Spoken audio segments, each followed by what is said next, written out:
Insightful podcasts by informative hosts.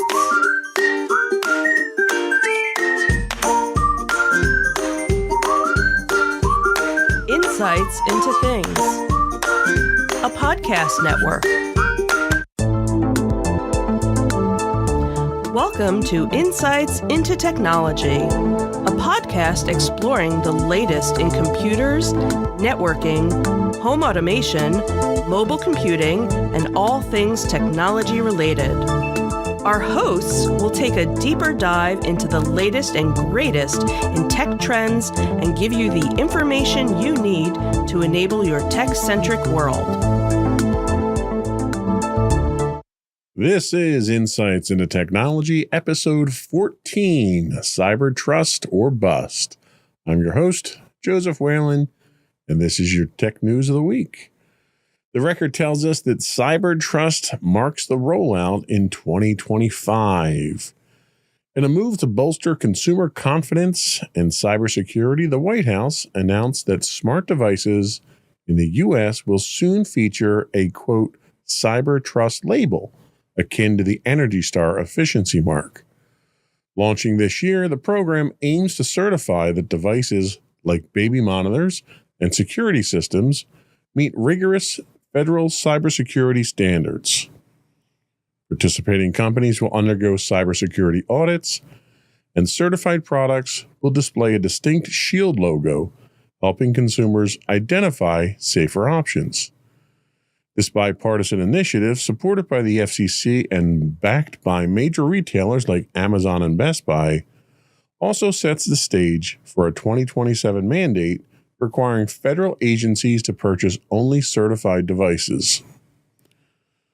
With the average U.S. household owning 21 connected devices, the risk of cyber attacks on everyday tech is high. Experts highlight the need for stronger security, citing vulnerabilities that have enabled hackers to exploit IoT devices for botnet attacks. The Cyber Trust mark addresses these concerns by testing devices for robust security practices, such as changeable default passwords and software update policies. The hope is that this label will not only guide consumers, but also encourage manufacturers to adopt secure by design principles, marking a significant step forward in the fight against cyber threats. So this is definitely a new era in IoT security. One of the problems that we've run into is so many of these Internet of Things devices that people purchase, and you can purchase cameras, baby monitors, door locks, home security systems, sensors, whatever it is, you know, your digital assistants and all of those things. You buy these things, you put them in place, and they just work, and people tend to forget about them. And when flaws are found in these systems or their cloud providers, for instance, I know several companies that provide these IoT devices. Almost all of these companies use a cloud interface or a cloud backend to process all of this information. When these things become compromised, people don't necessarily even think to go back and patch. Who patches a camera, right? Your light bulbs. You know, who patches a light bulb that's an internet-connected light bulb? Most people don't even think of doing that. So this idea of pushing this standard forward that will have the government kind of oversee security authentication and security certification is definitely a step in the right direction. There are a number of flaws, I think, in this system, the way they're envisioning it at this point in time. One of those being the cost. You know, every time you have to go get a certification for a new device, there's going to be a cost associated with it. And that cost inevitably is going to be passed down to the consumer. Whether it's a retail consumer, a commercial consumer, or the end user. Someone's got to pay for the certification. The federal government's not going to do it for you. This does help to protect your digital home. A lot of people have multiple devices. We talked about average households having 21 connected devices, each one of those potentially is a vector into your home network and could compromise your network. The other thing that this is intended to do is to bolster consumer confidence and awareness by having this symbol, this icon, whatever you want to call it, on a device when you go to Best Buy or Home Depot or wherever you buy your devices. When you see that on there, that's supposed to provide some level of comfort and assurance to you, but it's also supposed to make you, as the end user, mindful of the security concerns.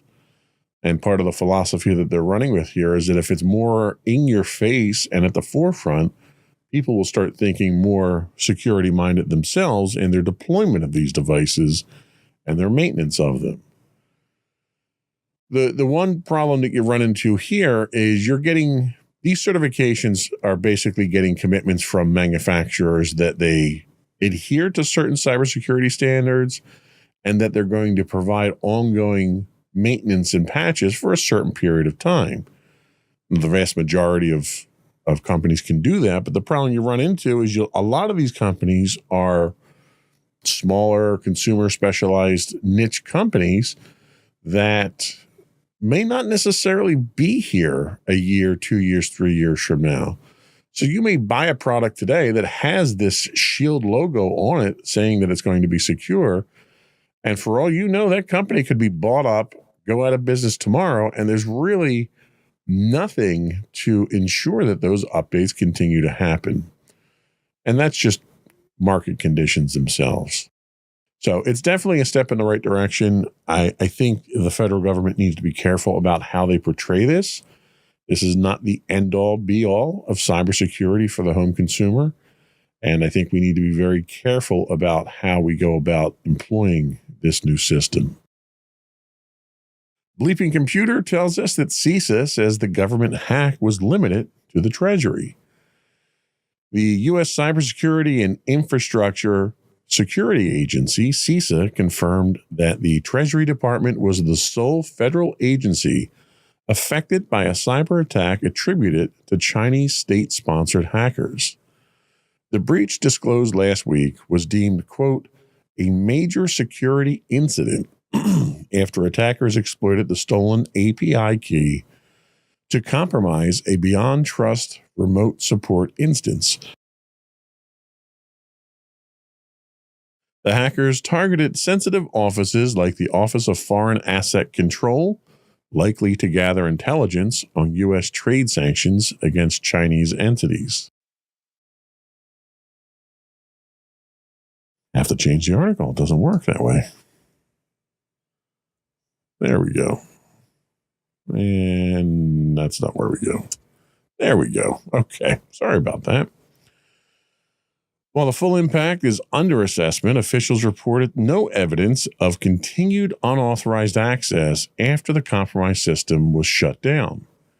CISA emphasized the importance of federal system security, assuring ongoing efforts to mitigate further risks. This high-profile incident underscores the vulnerabilities in critical government systems and strategic objectives behind state-sponsored cyber operations. So again, you take this in line with the last article that we talked about, where the federal government wants to dictate what cybersecurity standards are, and the federal government itself is being hacked multiple times over and over again because of their own lack of cybersecurity standards. So, you kind of have to take some of this stuff with a grain of salt here, because I think the government, because of the scale and size of bureaucracy, is not capable of reacting at the speed needed for cybersecurity and technical upgrades. Therefore, they should not be the ones that are dictating what other companies should be adhering to if they themselves can't resolve their cybersecurity issues. The interesting thing here is that they were targeting the Office of Foreign Asset Control and Strategic Cyber. The hackers focused on this, which suggests a deliberate attempt to gather intelligence on U.S. sanctions policies, which, given the discussions about tariffs and what the incoming Trump administration is interested in doing to offset what it thinks is an imbalance, this is kind of telling. There's obvious purpose with their actions here. It also raises questions about the geopolitical implications of the ongoing, what's now being called a cyber Cold War between the U.S. and China. It's definitely a situation that's escalating quickly.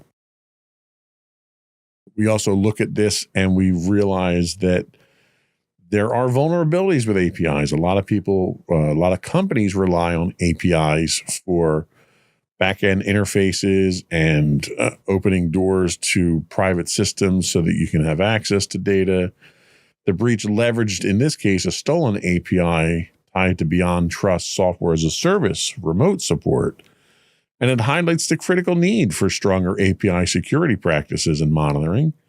As APIs become a growing attack surface in cybersecurity, this is going to come up in the news much more often than we've seen in the past. China's cyber espionage playbook kind of showed us some of its tactics here. It fits into a broader pattern of state-sponsored espionage aimed at economic and political advantage. So as the political side of things moves, you're going to see cybersecurity evolve very quickly with it. The one good thing that came out of this, though, was the interagency coordination and the transparency. CISA's overall role in this entire incident speaks to the importance of that interagency collaboration. And we kind of saw that after 9/11 when we had all of our intelligence apparatus sort of operated in their own siloed environments. And then after 9/11, those discrepancies were analyzed, and they came up with the Department of Homeland Security to bring the intelligence organizations together. CISA's kind of trying to play that role now by keeping communication open, flowing information where it needs to go, and trying to coordinate defense against these things. And as the adversarial relationship between the U.S. and China continues to evolve, that level of coordination, I think, is going to be key. So it should be interesting moving forward. I think this is something that's going to evolve very quickly. We are probably going to see this escalate within the next 3 to 6 months once the new administration is in place, assuming they follow through with a lot of the, I'll say threats, because they weren't promises, they were threats against China. I think if those threats start to come to pass, you're going to see this more aggressive posture from China from the cybersecurity side of things. Bleeping Computer also tells us that Washington is suing T-Mobile over a data breach. In a significant legal move, Washington State has filed a lawsuit against T-Mobile over the 2021 data breach that compromised the sensitive personal information of over 2 million Washington residents and 79 million people nationwide. The breach, which began in March 2021, went undetected for 6 months and was only discovered when stolen data appeared on the dark web. Attorney General Rob Ferguson alleges that T-Mobile played down the breach's sensitivity, failed to notify impacted individuals properly, and provided misleading or inadequate information, particularly to customers whose Social Security numbers were exposed. The lawsuit highlights T-Mobile's alleged failure to address ongoing cybersecurity vulnerabilities despite previous attacks and accuses the company of misrepresenting its cybersecurity capabilities, giving customers a false sense of safety. The state is seeking penalties for violating consumer protection laws, compensation for affected individuals, and court orders requiring T-Mobile to improve its cybersecurity practices and transparency. In response, T-Mobile expressed disagreement. Of course they did. So the extended detection gaps in enterprise security is something that is becoming more and more apparent. We saw this certainly with all the carriers that had this. The breach in this case went undetected for 6 months, and there's a lot of damage that can be done in 6 months, whether it's data exfiltration or discovering additional exploits and backdoors, or just simply planting software in the system itself to trigger at a later date. This also underscores the challenges that enterprise face in monitoring and detecting advanced threats. There's a lot of technology out there targeted for this. But again, this cat and mouse game with cybersecurity means that every time a new advancement comes out for detection, it almost immediately follows that there's some sort of workaround for that or some way to get past it. It also begs the question of, are businesses investing adequately in continuous monitoring and proactive threat detection? A lot of times you try to do this yourself with a homegrown solution, and you don't have the staff to monitor this, or you don't have the hardware or the automated systems that are strong enough to do this. The problem that you run into is a lot of the monitoring and detection that is relied on in these cases is automated. So it's pattern recognition. And when those patterns start to differ, or you get different signatures in some of the activity that you're looking for, the systems themselves are slow to adapt to it. Until a breach happens, it's very difficult to discern what that signature actually is to feed back into the monitoring system. The failure of security in high target industries is a big key here. We know that they hit the telecom industries, which is obviously a massive issue. These telecom industries span across pretty much everything that we do as a country. T-Mobile serves as a cautionary tale for enterprises about the risks of underestimating their attractiveness to cyber adversaries. And this speaks to small and medium-sized businesses as well, where a lot of the philosophy of the business ownership and management is that, well, we're too small. They're not going to attack us. There's no reason for them to attack us. They're only going to go after the big fish. And that's not necessarily the case at all. A small, medium-sized company that happens to be doing business with the Department of Defense is ripe for attack because it's a vector into larger industries and a larger pool of resources. And a lot of companies don't realize that and have to understand that. An inadequate incident response is another thing that we saw here. There was a delay in their response. And then when they did respond, their response was inadequate. Their customer notification was lackluster. They were deceptive in what they were trying to portray. And we talked about this last week. It's one thing to not have evidence pointing directly to personal identifiable information being breached. And when you make a statement of, we have no evidence that this has been breached, that's true. When you have evidence that has been breached and then you make a statement contrary to that evidence, that's falsification of records there. That's fraud. And you have to be very careful. You certainly don't want to alarm the public, nor do you want to embolden the attackers by making announcements of significant breaches, but you also don't want to violate the law and commit fraud by misleading people either. If I, as a user, know that my personal information has been compromised, I can then take action. I can freeze my credit reports and various, change passwords, whatever it is I have to do to mitigate any potential dangers from that. But when you're not forthcoming with that information, you as a company have robbed me of the opportunity to combat your own incompetence. Then the last thing to discuss is the regulatory and financial ramification for businesses. This particular lawsuit from a state government illustrates how breaches can lead to long-term financial and legal repercussions, and it signals a warning to enterprises to prioritize compliance with consumer protection and data security laws. Now, again, these compliance regulations are being dictated by the government, and the compliance regulations are months to years behind where the industry is. So while compliance with these regulations can be costly, they're not particularly arduous or difficult to achieve. But if you're not making the effort, you're not going to achieve them. So we'll see where this goes. T-Mobile last week had talked about the fact that they had mitigated the telecom breach itself. This week is a different story. So it just goes to show you how the news cycle can evolve very quickly when information of fact can come out.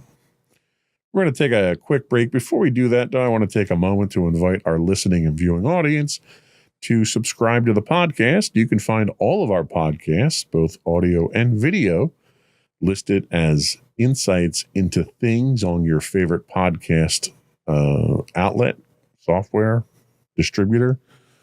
We're available on Apple Podcast, Stitcher, not Stitcher. I keep saying Stitcher, but they're not around anymore. Google, iHeartRadio, Buzzsprout, Amazon. I actually listened to it on Amazon the other day, which was interesting. We also invite you to reach out, give us your feedback, tell us how we're doing. What do you want us to talk about? What do you not want us to talk about?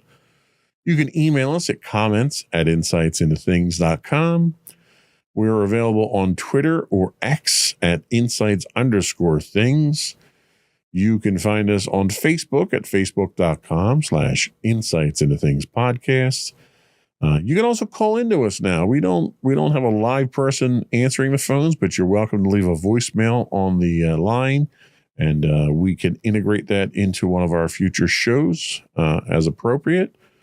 You can call in to 856-403-8788. That's 856-403-8788.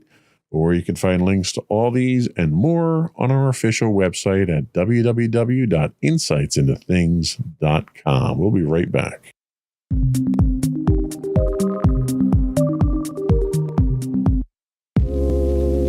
Are you tired of your favorite gaming podcast finishing with a play? Oh, no! Well, check out No Credits Rolled, where we play the games but rarely finish them. How's it going, folks? I'm Sam Whalen, your friendly host at No Credits Rolled, the ultimate gaming podcast, where we dish out the latest scoops and reviews on all your beloved video games. Hey, listen! Not only that, but we spice things up with some guest interviews and even give you, yes, you, a chance to have your say.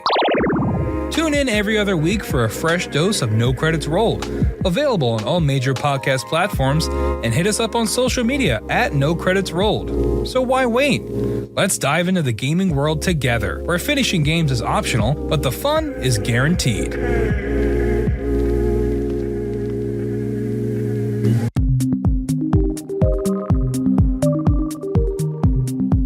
Welcome back. We are talking tech today.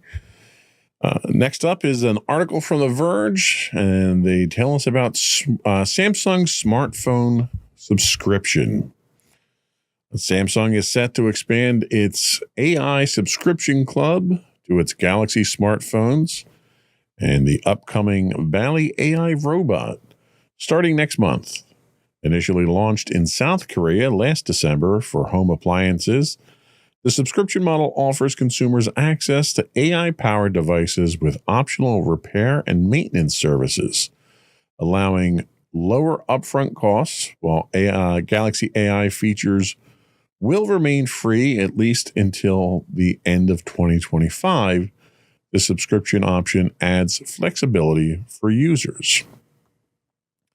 The rollout will begin in South Korea with Bally, also slated for a subscription-based launch in both Korea and the US. It's unclear if this model will expand globally, but more details will emerge as Samsung's Galaxy Unpacked event on January 22nd, where the Galaxy S25 series is expected to debut. This marks a notable step in Samsung's strategy to integrate AI capabilities across its product lineup through flexible payment models. So the emerging hardware as a service trend, this is right up that alley. Samsung's subscription model for smartphones and AI-powered devices highlights a shift towards hardware as a service. And in the commercial and enterprise industry, this is fairly common. You know, people lease printers, they lease servers, they lease network equipment. This isn't really something new. This is an interesting twist on consumer device usage. And they're now pushing this towards businesses for their smartphones. Let's face it. I mean, smartphones are well over $1,000 a pop at this point in time. And every 2 years, if you rotate your phones out to maintain your security and update status on them, that gets very costly for companies. And a lot of companies can't afford to do that constantly. We're looking at probably tens of thousands of dollars annually to maintain this type of arrangement. And the idea is the AI devices, the AI powered devices are even more expensive than what you're looking at for a standard phone. It's a cost-effective way to maintain your inventory as a company.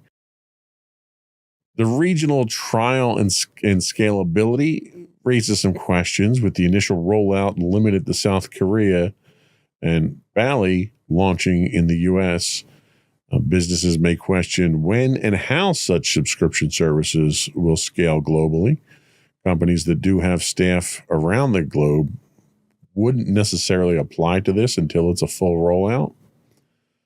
The other concern here is vendor lock-in. We run into this issue already with mobile device management, where they're not necessarily, depending on which model you go with, they're not universally compatible between Android and Apple devices. In this case here, enterprises need to consider the implications of relying on a subscription-based device, including the vendor lock-in. The need to address privacy risks associated with the AI-powered data processing is also a concern. I don't know how much AI people are going to be using on their smartphones for business use. Most of that, I would assume, would happen on a more robust computing platform. A lot of what we see from an AI standpoint on smartphones now is kind of gimmicky and personal stuff. So I don't know how much of a business application these types of services will have. But if nothing else, the concept itself offers another option for people.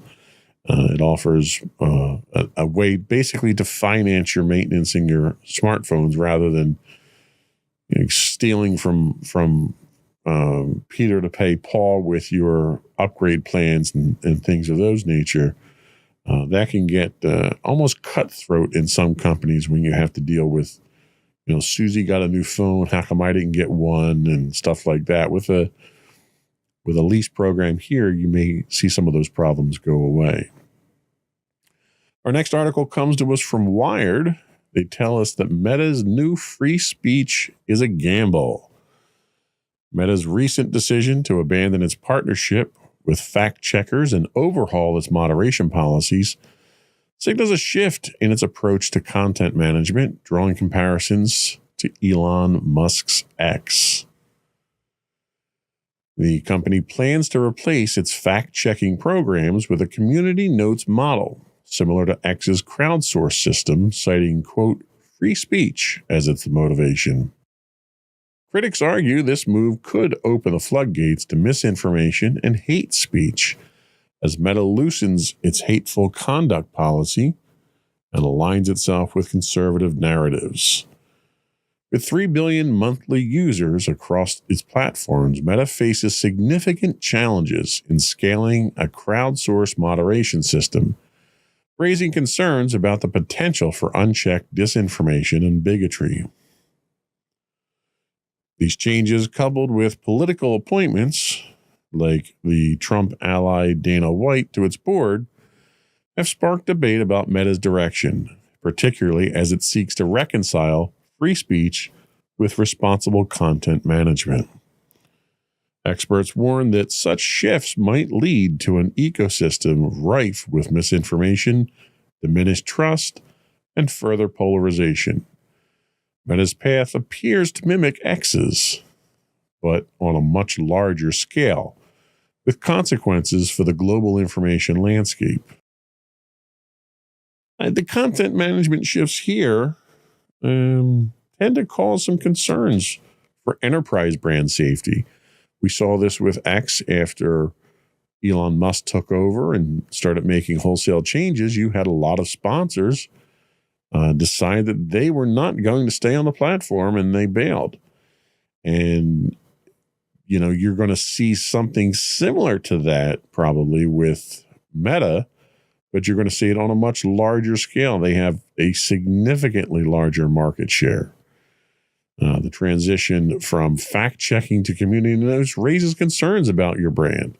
Do you want to be associated with some of the things that are going to be coming out on Meta now without these fact checks?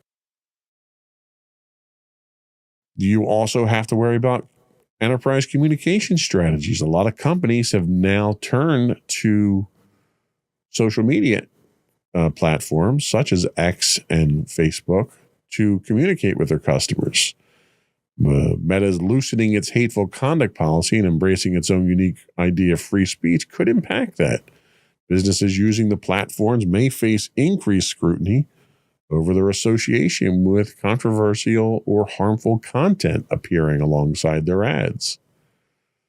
And then we mentioned the scalability for crowdsourced moderation. Implementing a community note system at scale poses significant challenges. And a lot of this is theoretical because no one's ever tried to do it at this scale. An inability to effectively moderate content could impact enterprise use of the platform. You could see a lot of companies moving away from Meta and advertising and communication and their public presence because it's damaging to their brands. And I think Meta may have, in their effort to gain political favor with the new administration, may have overlooked a lot of these risks. The political alignment and enterprise trust don't necessarily align with each other. Meta's policy changes and board appointments suggest a shift toward a politically aligned strategy. And it's worthwhile mentioning that I don't disagree with their approach to it or their need to take this approach to it. We have an incoming administration that has openly stated its hostile policy towards anyone that doesn't adopt their philosophy, and quite blatant threats of retaliation for it. And a company like Meta is, their first and foremost concern is their investors and the company itself. And they're trying to protect the company by aligning themselves with the new political infrastructure coming in. That's probably right for the company from a defensive standpoint. I don't think it's right for the industry. I don't think it's right for their clients. It might or might not be right for their advertising partners. I think the problem that you're going to run into is as they fall over themselves to align themselves politically with the incoming administration, that short-sightedness will likely result in commercial and enterprise damages. Certainly financial damages are a high risk to the company in general as they take this tack and they start losing advertising customers. This is also going to impact their push for AI adoption. One of the biggest problems, one of the biggest fears that people have right now is that AI is too powerful and AI is uncontrolled and it's a beast that's waiting to be unleashed. When you have Meta as one of the companies that's developing a widely adopted platform for AI, and they are openly politicizing their corporate actions now, they're removing or highly mitigating their hate policies. They're doing away with fact checking. That seriously draws into question any AI product that they might be putting out on the market. And I think it's going to seriously jeopardize the adoption of their version of AI. Enterprises that were looking to adopt it may need to reconsider their dependency on Meta platforms for credible and trustworthy customer interactions. I mean, overall, my personal opinion is it's dangerous. It's dangerous to want to cater to a point of view that is anti-fact and pro-rhetoric. And that seems to be exactly what Meta is doing here. I think they're doing a disservice to their users. They're certainly going to be doing a disservice to their enterprise customers. And I think the entire industry as a whole suffers from these types of short-sighted, politically motivated decisions, which is unfortunate. And in the realm of unfortunate, our last unfortunate article of today is Microsoft Workforce Makeover. This comes to us from GeekWire. Microsoft's workforce continues to face periodic layoffs, with the latest round targeting employees whose performance falls below company standards. While the tech giant did not disclose the number of job cuts, it emphasized its focus on high-performance talent and a commitment to employee development. These layoffs follow the trend set in 2023 when Microsoft announced 10,000 job cuts as part of a broader industry-wide cost cutting. Since then, smaller scale reductions have occurred across various divisions, including the Xbox team, following the company's $69 billion Activision Blizzard acquisition. As of September 2025, Microsoft's workforce stands at approximately 232,800, down from a peak 2 years prior. This ongoing pruning of roles reflects Microsoft's strategic focus on maintaining agility and operational efficiency in a competitive tech landscape. So the strategic workforce optimization, sounds like a very fancy way of saying we're just laying people off. They're billing it as a focus on high-performing talent, and they're using periodic workforce reductions as strategic shifts towards efficiency and agility. Given the size of Microsoft, given the age of the company and how big it is and how many employees they've had in the past, it's kind of hard to argue with the need for efficiency and agility. You can't claim Microsoft as a cutting-edge company anymore. When you get to a certain size, your ability to adapt and evolve and come out with groundbreaking products becomes compromised just from corporate bureaucracy. The impact this might have on cloud, where Microsoft is working diligently to become a leader and maintain that leadership in cloud enterprise services, could be significant. With Microsoft operating across diverse sectors, layoffs in underperforming divisions could affect service continuity and innovation. We've seen this with Google in the past. Google almost whimsically does away with certain products, certain services. They throw something out there almost as a test, and then if they don't think they can make money off of it, they shut it down despite what impact it has. You may start seeing that kind of practice with Microsoft in the name of agility. And I don't know if that necessarily makes you agile as it does make you erratic and unpredictable, which tends to make a lot of enterprises shy away from you when you can't provide a consistent and quality service or product. The post-acquisition workforce restructuring that Microsoft assured federal regulators wouldn't happen obviously is happening. Everyone knows that. A company comes in, they acquire your company, and the first thing they tell you is, well, nothing's going to change. Well, everybody knows everything's going to change. So it's doing a disservice to your employees by trying to pretend that nothing's going to change.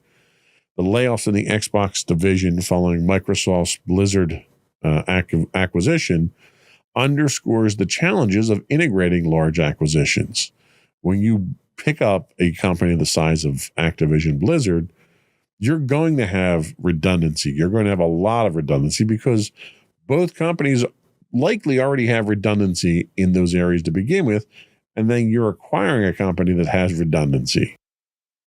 So changes have to be made. You can't continue to maintain that level of workforce and maintain profitability. And I think everybody is smart enough to understand that. I just wish companies would be more honest about that moving forward.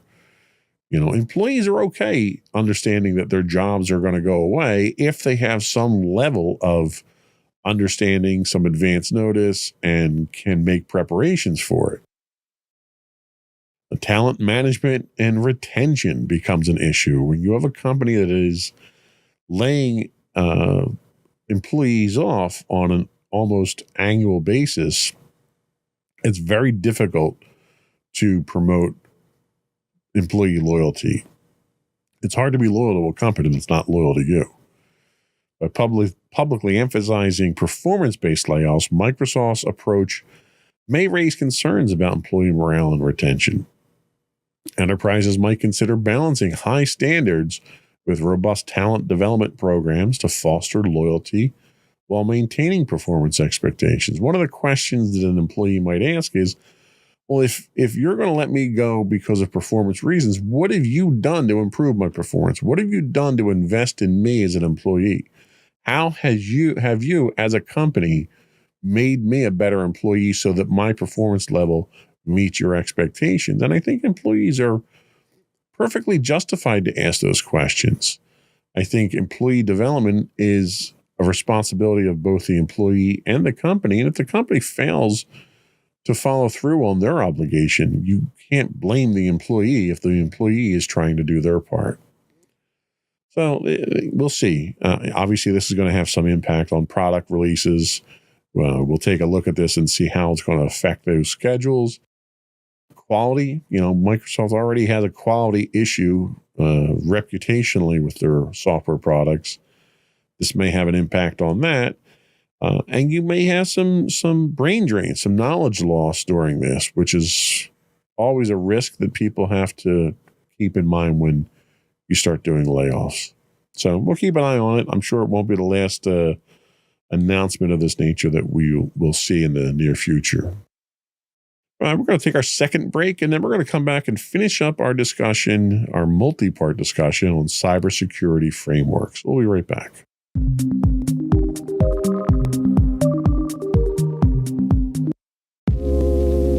Are you tired of your favorite gaming podcast finishing with a play? Oh no! Well, check out No Credits Rolled, where we play the games but rarely finish them. How's it going, folks? I'm Sam Whalen, your friendly host at No Credits Rolled, the ultimate gaming podcast, where we dish out the latest scoops and reviews on all your beloved video games. Hey, listen! Not only that, but we spice things up with some guest interviews and even give you, yes, you, a chance to have your say. Tune in every other week for a fresh dose of No Credits Rolled, available on all major podcast platforms, and hit us up on social media at No Credits Rolled. So why wait? Let's dive into the gaming world together, where finishing games is optional, but the fun is guaranteed.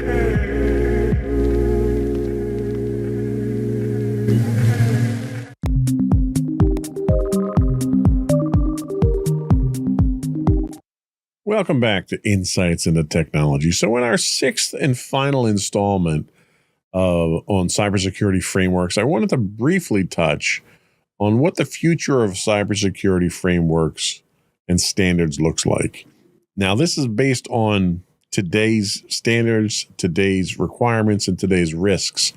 That is not to say that these frameworks and these requirements won't evolve moving forward, which obviously they will. So the future of cybersecurity frameworks and standards, as the technology continues to evolve, so does the field of cybersecurity, and with it, the frameworks and standards that guide organizations in protecting their information systems. The future of cybersecurity frameworks is shaped by new regulations, advancements in technology, and an increasing need for adaptability. These frameworks help organizations navigate the complex landscape of digital threats. And as the landscape changes, so must the frameworks themselves to remain effective. One significant trend is the increasing regulation and development of cybersecurity standards, with frequent updates to ensure that they remain relevant.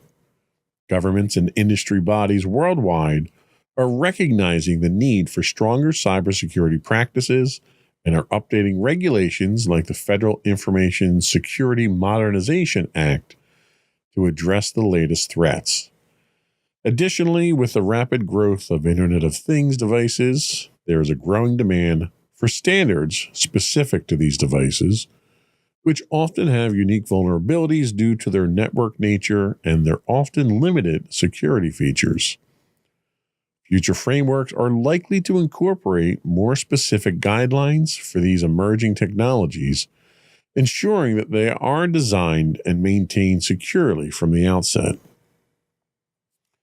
Another trend in the evolution of cybersecurity frameworks is the integration of artificial intelligence and machine learning. AI and machine learning can enhance cybersecurity efforts by analyzing large amounts of data to detect unusual patterns, predict potential threats, and respond quickly to incidents. By incorporating AI-driven tools into frameworks, organizations can automate and enhance their threat detection and response capabilities, allowing for faster and more efficient management of cyber risks. Future frameworks may include specific guidance on using AI and machine learning, helping organizations to deploy their tools responsibly and effectively. Finally, there's a strong push for frameworks to become more adaptive, scalable, and risk-based. Traditional frameworks often provide one-size-fits-all approaches, but organizations today face diverse challenges that require flexibility. Adaptive frameworks allow organizations to adjust their security practices based on their size, industry, and specific risk profile, providing tailored guidance that meets their unique needs. A risk-based approach, which prioritizes security measures according to the level of threat and potential impact, is becoming essential as organizations seek to allocate resources effectively. Future cybersecurity frameworks are expected to emphasize this adaptability and scalability, helping organizations manage risk more efficiently in an increasingly complex digital environment. In the future, cybersecurity frameworks and standards will likely become even more integral to organizational resilience. They'll be built to address specific emerging technologies, incorporate powerful tools like AI, and adapt to the needs of a broad range of users. By staying aligned with these evolving frameworks, organizations can better protect themselves against the sophisticated threats that lie ahead. So, we've spent quite some time talking about cybersecurity frameworks here. Cybersecurity frameworks are the basis for guidance when you're talking about employing cybersecurity. They are customizable. They need to be adaptable enough for different organizations and different industries and different needs. One of the downfalls is that because cybersecurity frameworks are designed to operate at a higher level, they tend to evolve slower. I mean, you're seeing CISA evolve, make modifications every, 10 years now to theirs? And technology moves too fast for that. The frameworks themselves, for the most part, are designed and built with the cooperation of both government and commercial and enterprise entities, which I think is crucial and needs to continue. But I think you need to mandate more frequent evaluations of these frameworks as the technology evolves. With groundbreaking technology like machine learning and artificial intelligence, it completely has the capability to completely upend cybersecurity frameworks. You're going to see other revolutions like this come out. We're seeing now cybersecurity used as a warfare tactic between government agencies, government political entities. That's going to make cybersecurity frameworks evolve faster. You're going to see quantum computing have an influence on it. So everything that comes out from a cybersecurity standpoint, whether it's technology, whether it's more aggressive actors, whether it's state-sponsored cyber attacks, all of these things are going to have an effect on the cybersecurity frameworks that we have. And the frameworks that we have need to be more adaptable because the frameworks are the basis from which we defend ourselves. So if you're not adhering to a cybersecurity framework at this point in time, you need to do a little research, find out what one best suits your needs, your industry, and your company. You need to roll it out. You need to continuously monitor it. And you need to make your own adjustments as technology and requirements change. So that was all we had for today. Before we do go, I do want to once again invite our listening and viewing audience to subscribe to Insights into Things. That will get you all of the network's podcasts, both audio and video. We're available anywhere you get a podcast these days.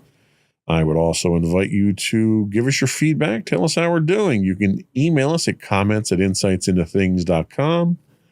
You can call in, leave a voicemail for us, and we'll get you on one of the future podcasts. Our call-in number is 856-403-8788. That's 856-403-8788. We do stream on Twitch 5 days a week. If you have an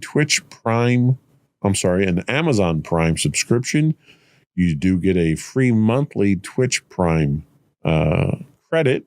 We would appreciate it if you threw that our way. You can also find high-resolution videos of all of our podcasts on YouTube at youtube.com/insightsintothings, where you can get links to all of that and more on our official website at insightsintothings.com. That's it. Another one in the books.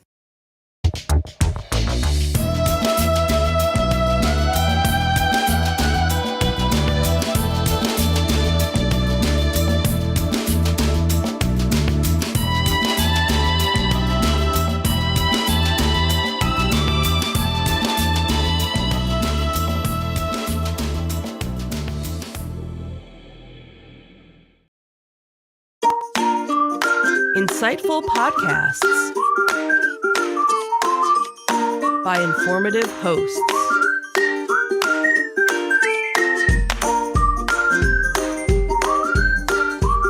Insights into Things, a podcast network.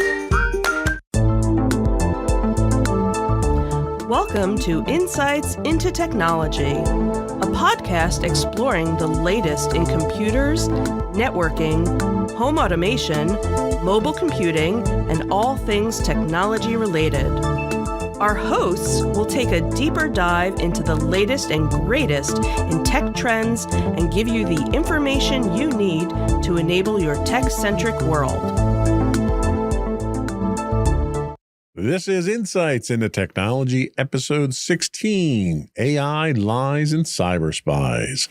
I'm your host, Joseph Wayland, and this is your tech news for the week. GNOME vows to keep DHS out of disinformation efforts. This comes to us from Cyberscoop. At her confirmation hearing, Kristi Noem, President-elect Trump's pick for President Trump, at this case, President Trump's pick for Homeland Security Secretary, pledged to remove the agency from efforts to combat disinformation and misinformation. She criticized the Cybersecurity and Infrastructure Security Agency as having gone, quote, far off mission and promised to make it smaller and more nimble. Noem's stance aligns with her conservative concerns that federal agencies have curtailed free speech by influencing social media platforms, particularly on election security and COVID-19 narratives. Republican senators, including Rand Paul and Josh Hawley, backed Nome's position, with Paul even suggesting limiting or dismantling CISA. The agency has already rolled back its disinformation initiatives, and the Supreme Court recently rejected conservative attempts to curb government involvement in content moderation. Nome also cited Meta CEO Mark Zuckerberg's claim that the Biden administration pressured platforms to remove certain COVID-19 posts, some of which were later deemed accurate. Her comments signal a major shift in DHS policy under the incoming administration, potentially reshaping how the government engages with online information security. So, yeah, this is one of the flurry of signed orders that came down from Trump on his first couple of days in office. And this also has the potential for weakening both election security and supply chain security. CISA has played a crucial role in securing elections and protecting critical infrastructure, including the private sector. Rolling back of disinformation tracking could make it easier for threat actors to manipulate public perception, influencing markets and business operations. Yeah, the increased risks for businesses with CISA no longer playing the vital role that it's been playing. Between disinformation campaigns, which serve as a precursor typically for cyber attacks, phishing schemes, and financial fraud, if CISA scales back its focus, will enterprises need to fill the gap in identifying and mitigating disinformation-driven cybersecurity threats? The government and private sector obviously are at risk with their coordination efforts at this point in time. CISA's partnerships with businesses, particularly in sectors like finance, healthcare, and energy, have included intelligence sharing about cybersecurity threats linked to misinformation campaigns. There's a wealth of knowledge that was transferred from the government to the private sector as part of this effort here, and that seems to be going away at this point. Will companies lose access to crucial federal threat intelligence, or will they have to rely on private sector alternatives? And who's going to rush in to fill those holes, those gaps that need to be filled now with CISA out of the picture? There's going to be an impact on social media and content moderation. We've already started to see that with X or Twitter changing to community notes, and Meta now announcing that they're following that. Nome's criticisms of CISA's involvement in content moderation aligns with platforms like Meta shifting away from their external fact-checking. Could this create an environment where misinformation about cyber threats or fraud or business risks spread more easily, complicating enterprise security efforts? Probably. Then we have the regulatory uncertainty with CISA's questionable future. Senator Rand Paul suggests reducing or eliminating CISA entirely. There's uncertainty over federal government cybersecurity mandates. There's a number of initiatives that were started under the Biden administration, and would justifiably so, to deal with the clear and present danger to our infrastructure that countries like Russia and China and North Korea have proven to be with their hacking efforts against our infrastructure. Should enterprises expect more state level or private cybersecurity initiatives if federal agencies scale back their oversight? I think the problem that you're going to run into is this is another one of those things where it's just not a priority for the Trump administration. And you can speculate on why it's not a priority, but the fact that it's not is putting the nation and all of our interests, commercial and government-wise, at risk. So this is one of many stories we're going to talk about today that are a slap in the face to cybersecurity and really just a reckless demonstration of power for the sake of power. There's no legitimate reason, there's no evidence to suggest that there's a widespread problem. I can understand if you think that there's an issue with impartiality or censorship or anything along those lines, but fix it. You don't do away with the organization that's defending you against these very serious and very persistent threats just because you disagree with how they go about things. You fix them. That's what you do when you're in power. You don't take your ball and go home like a 5-year-old. This is going to be an interesting one. We'll see how this goes. Like I said, there's a couple other similar or related items that we're going to talk about today to kind of really paint a picture of where we're going from a cybersecurity standpoint, and it's not a pretty picture. So if you have comments on this, if you disagree with my point of view, or you just want to give us your point of view, and if you agree with me, I'd find that entertaining. Not many people do, but let's talk about it. Let's address the issues. Our next story comes to us from Bleeping Computer. HP Enterprise investigates alleged data breach by Intel broker. Hewlett-Packard Enterprise, or HPE as they're known, is investigating claims by the threat actor Intel broker that it stole sensitive data, including source code, credentials, and API access. HPE stated it has found no evidence of a breach but has activated its cyber response protocols. The hacker claims to have accessed HPE systems for 2 days, stealing information related to WePay, GitHub repositories, and Docker builds. Intel broker has a history of high-profile cyber incidents, including breaches of Nokia, Cisco, and the U.S. House of Representatives healthcare system. This latest claim follows previous alleged attacks on HPE, including a 2023 breach of its Microsoft Office 365 email environment by Russian-linked APT29.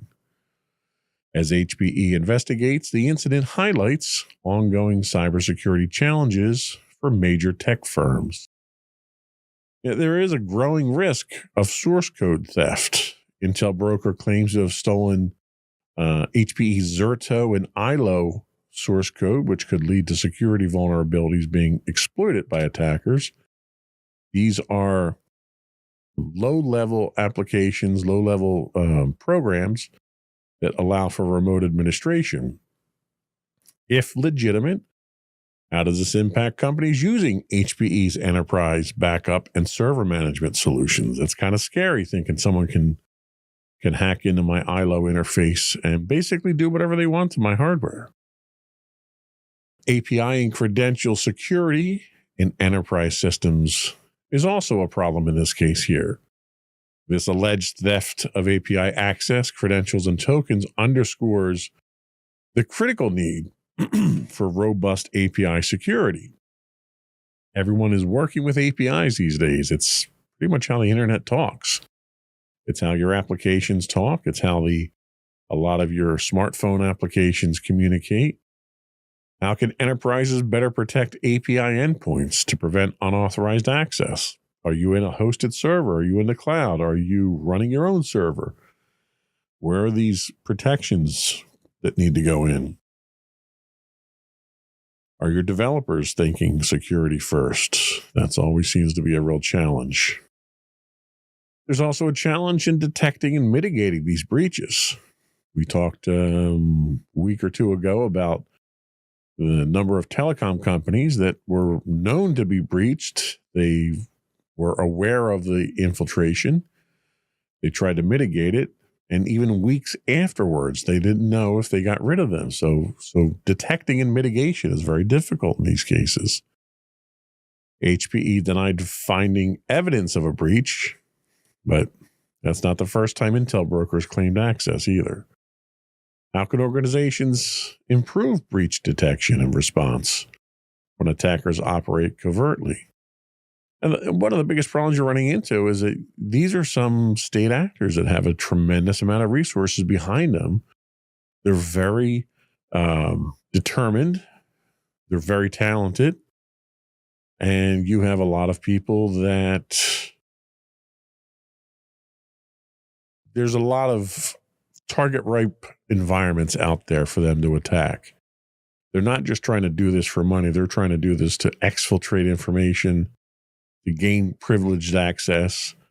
So the intent that they have tends to be a lot more nefarious than somebody coming in with crypto malware just to make a few bucks. This is also a sign of the supply chain security domino effect. HPE serves a vast number of enterprises and government clients. If source code and credentials were leaked, how might third-party organizations be impacted? What lessons can be learned from the last past breaches, like APT29's attack on HPE's office environment? If you sit down and you take a look at these things, you're probably going to find a pattern of intent here. They're attacking the soft targets now. They're trying to get access. They're trying to put in remote access Trojans. You're going to see a lot of deep, persistent threats that can be targeted at some point in time later and activated. We just have to be careful about these things. Unfortunately, the federal government now, under the new administration, seems to be turning away from the cautious approach that we were taking before.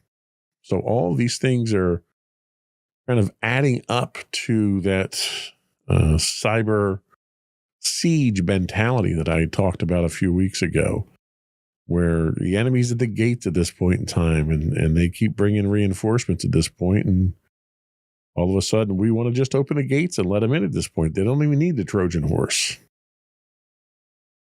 We'll see where this goes. Again, I can't imagine it's going anyplace good. Our next article comes to us from Info Security Magazine. They talk about Zendesk subdomains being exploited for phishing attacks. Security researchers at CloudSec have uncovered a vulnerability in Zendesk's platform that allows attackers to register legitimate-looking subdomains, enabling phishing and investment scams. In 2023, nearly 2,000 Zendesk subdomains have been flagged as potential phishing risks. These fraudulent subdomains can bypass spam filters, making phishing emails appear more authentic, while fake customer support pages add another layer of deception. Crafty of them, isn't it? Zendesk's lack of email verification for added users increases the risk of impersonation and data theft. While no large-scale campaigns have been detected, organizations are urged to act proactively, using phishing detection tools, blocking suspicious subdomains, and training employees on social engineering threats. As phishing tactics evolve, businesses may stay ahead to protect their customers and operations. So this is a great example of the risks of software as a service-based phishing attacks.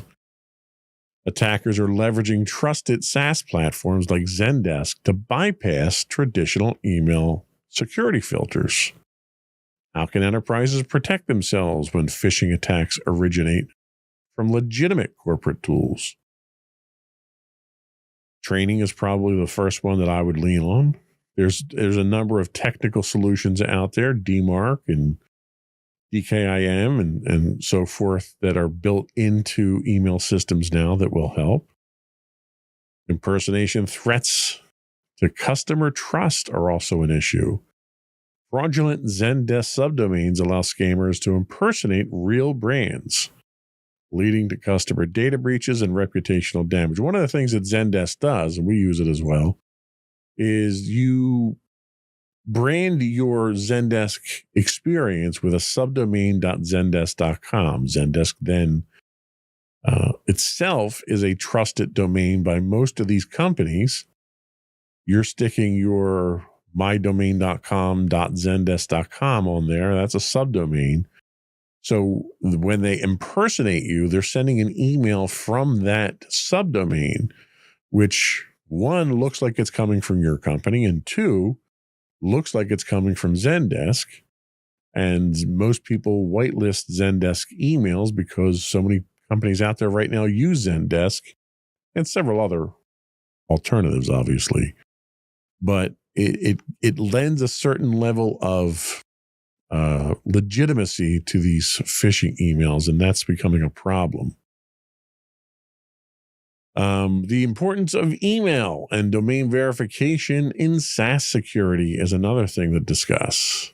Zendesk's lack of email verification for added users increases the risk of unauthorized access and phishing campaigns. And this is actually a problem that we've run into ourselves with my company using Zendesk when we had a domain change and we ran into some problems with it. Should enterprises push SaaS providers to adopt stricter verification protocols? Why wouldn't you? The more security you have, the better off you are. And yes, there is a trade-off between security and convenience, but at this point in time, you need to have some level of inconvenience just to slow some of these attacks down. The biggest thing, and I harp on this all the time, and I can't speak enough to it, is employee training and phishing awareness. Phishing tactics are evolving, as we've seen in this case here for sure. And even well-trained employees may struggle to detect phishing emails from legitimate platforms. You inject AI into the formation of these phishing emails now, and it gets even more difficult. We've talked about an incident in which an entire conference call with the board of directors or C-suite was a deep fake and done on the fly. If you can convince somebody in a conversation face-to-face over a Zoom like that they're legitimate, using AI to pass an email off is not difficult at that point. Should enterprises increase investment in AI-driven phishing detection tools? Well, I think there's a lot of options that you could do before you get to there. There's KnowBe4, there's Phishline. There's a number of services out there that are training. Their purpose is to train. So they'll send you false flag emails, and anyone who opens them or clicks on them, they can be tracked statistically. They can get additional training right on the fly from that. And you can create your own training campaigns through these. So having access to a service like that for your company to keep people trained and run campaigns on a regular basis is probably the best way to go. The other aspect is the regulatory and compliance risks for businesses. Companies affected by phishing scams using Zendesk subdomains could face compliance violations under GDPR, CCPA, or other data protection laws. Nowadays, it's very hard for any business to operate without being under some type of regulatory requirement. What role should cyber insurance play in mitigating financial risks from SaaS-based cyber threats? Should that be covered under insurance, or is insurance for when you've been compromised from that type of thing and you've got a breach? Kind of a slippery slope to go down on that one there with cyber insurance. So all these and more are scary signs of attackers being much more innovative in recent weeks and months. We're going to take a quick break here. Before we do, I do want to pester my listening and viewing audience to subscribe to the podcast. You can find all of the network's podcasts listed as insights into things anywhere you get a podcast these days. I'd also invite you to give us your feedback. We're hitting more political topics this week than I normally do, so I have to imagine that I'm probably going to get somebody's ire up at me with my opinions here. So feel free to give me an email. Send me an email. Let me know what you think. Let me know if I'm wrong. Argue with me. Feel free to give us a voicemail. You can call in to 856-403-8788. That's 403-8788. Leave a message for us and we'll get you on the podcast. I welcome debate on these topics. You can also find links to all these and more on our official website at www. I had too many in there. insightsintothings.com. We'll be right back.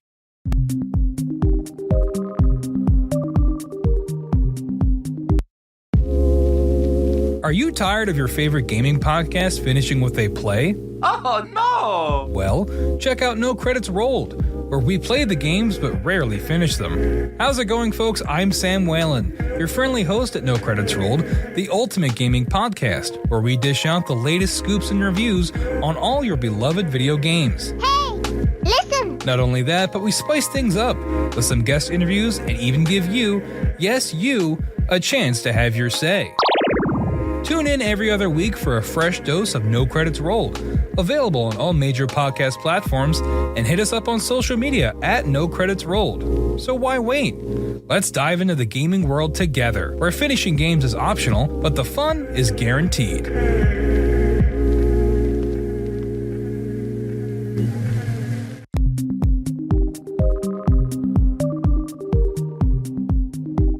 Welcome back to Insights into Technology. Now for tech news that's maybe a little less doom and gloom. The FTC warns of surveillance pricing raising consumer costs. This comes to us from The Record. A preliminary report from the Federal Trade Commission suggests businesses may be using consumer data ranging from demographics and shopping habits to even mouse movements to adjust pricing dynamically, potentially leading to higher costs for certain consumers. The report, based on data from companies like MasterCard, Accenture, and McKinsey, highlights concerns that businesses are leveraging AI pricing tools to target individuals with different prices for the same products. While some firms denied offering surveillance pricing services, the FTC remains concerned about its potential impact on fairness and transparency in consumer pricing. Outgoing FTC Chair Lina Khan called for continued investigation, while the agency is seeking public input on how these practices affect consumers. The report's findings could shape the future regulatory actions on algorithmic pricing and data privacy. So the one thing that this does is it puts AI-powered pricing under some scrutiny here. Businesses increasingly rely on AI-driven dynamic pricing to optimize revenue, but the FTC's report suggests this may lead to unfair pricing discrimination. The closest thing I could equate this to is insurance companies, auto insurance companies that have you put an OBD device in to monitor whether or not you exceed the speed limit and your braking and things like that. And then they adjust your rates based on that. Ostensibly, they say they do it to give you a discount, but let's be honest, the insurance companies aren't in the business of giving discounts, are they? And you're going to find the same thing here. They're going to track geographically where you're at. Are you in an affluent neighborhood? Do you drive a certain car? Do you have certain spending habits? All things that they can get, from your browser. If you're looking to buy cars online, they can tell what kind of income that you're in. All these types of things. And it's almost a racket that they have at this point in time where they're not getting enough money out of you, so they're always trying to find a way to get more out of you.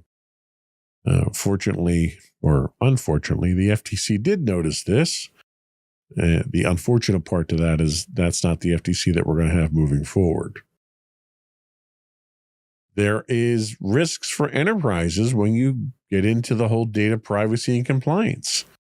The FTC is signaling increased oversight on how companies collect and use consumer data for pricing strategies.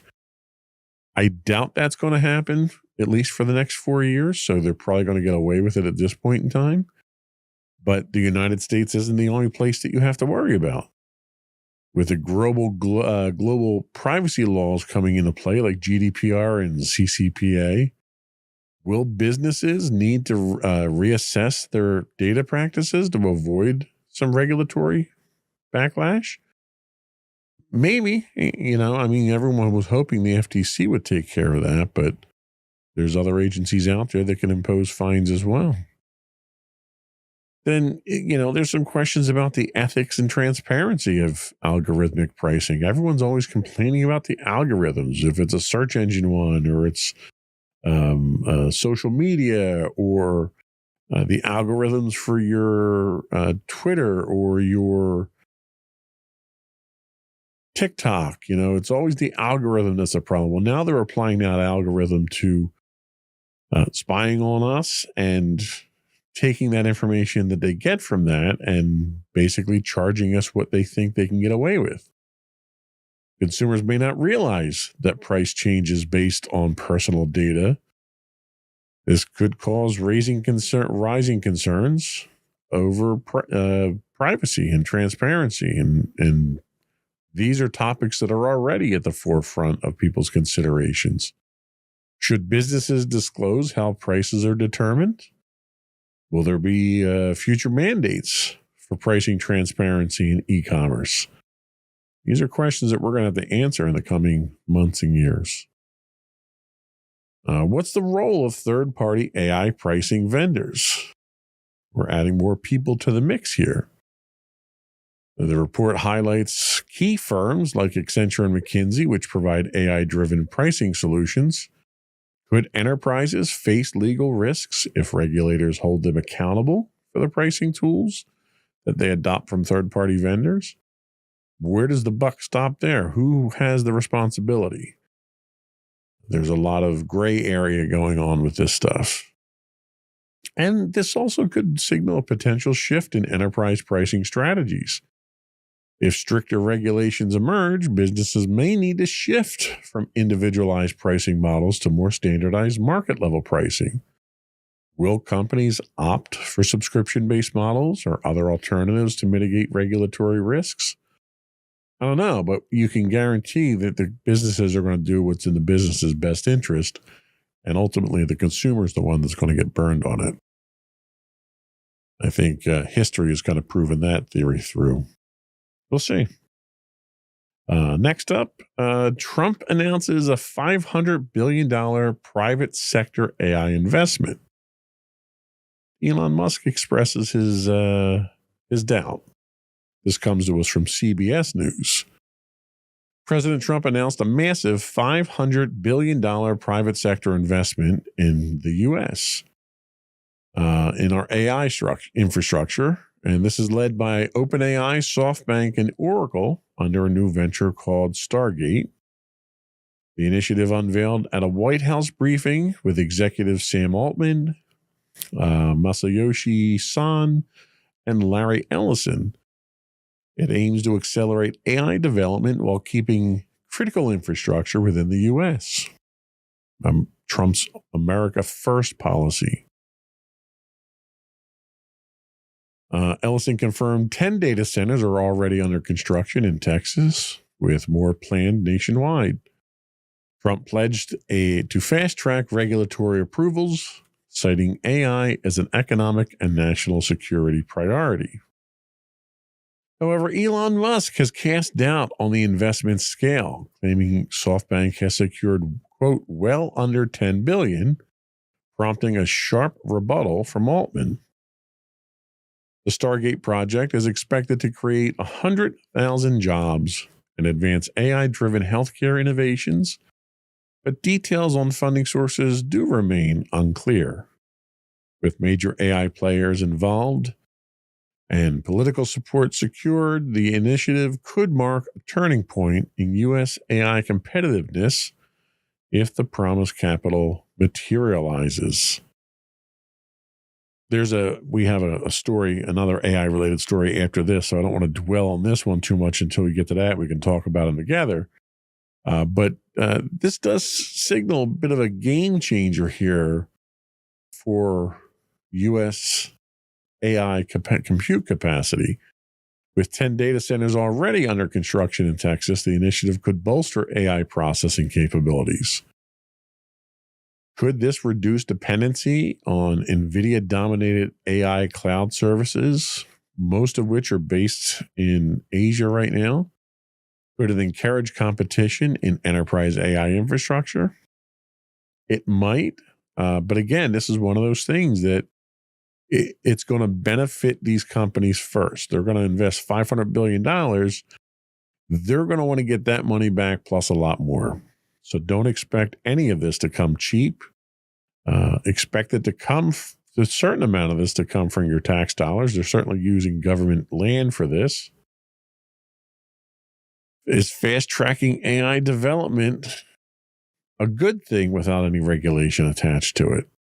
Trump plans to use emergency declarations to bypass regulatory hurdles, making AI infrastructure easier to build. Will it streamline enterprise AI deployment? Could it lead to long-term security and environmental concerns? We talked last week about the allocation of federal lands without environmental or water plan considerations. You've got a president in the office now who is a climate denier, so you're not going to have any climate consideration with this.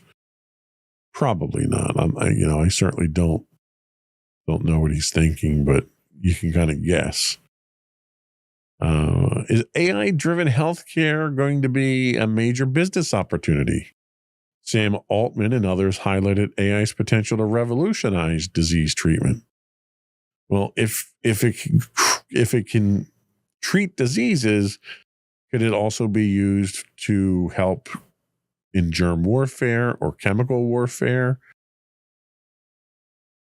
Being the paranoid individual that I am, I always look at what the other side of the coin could bring.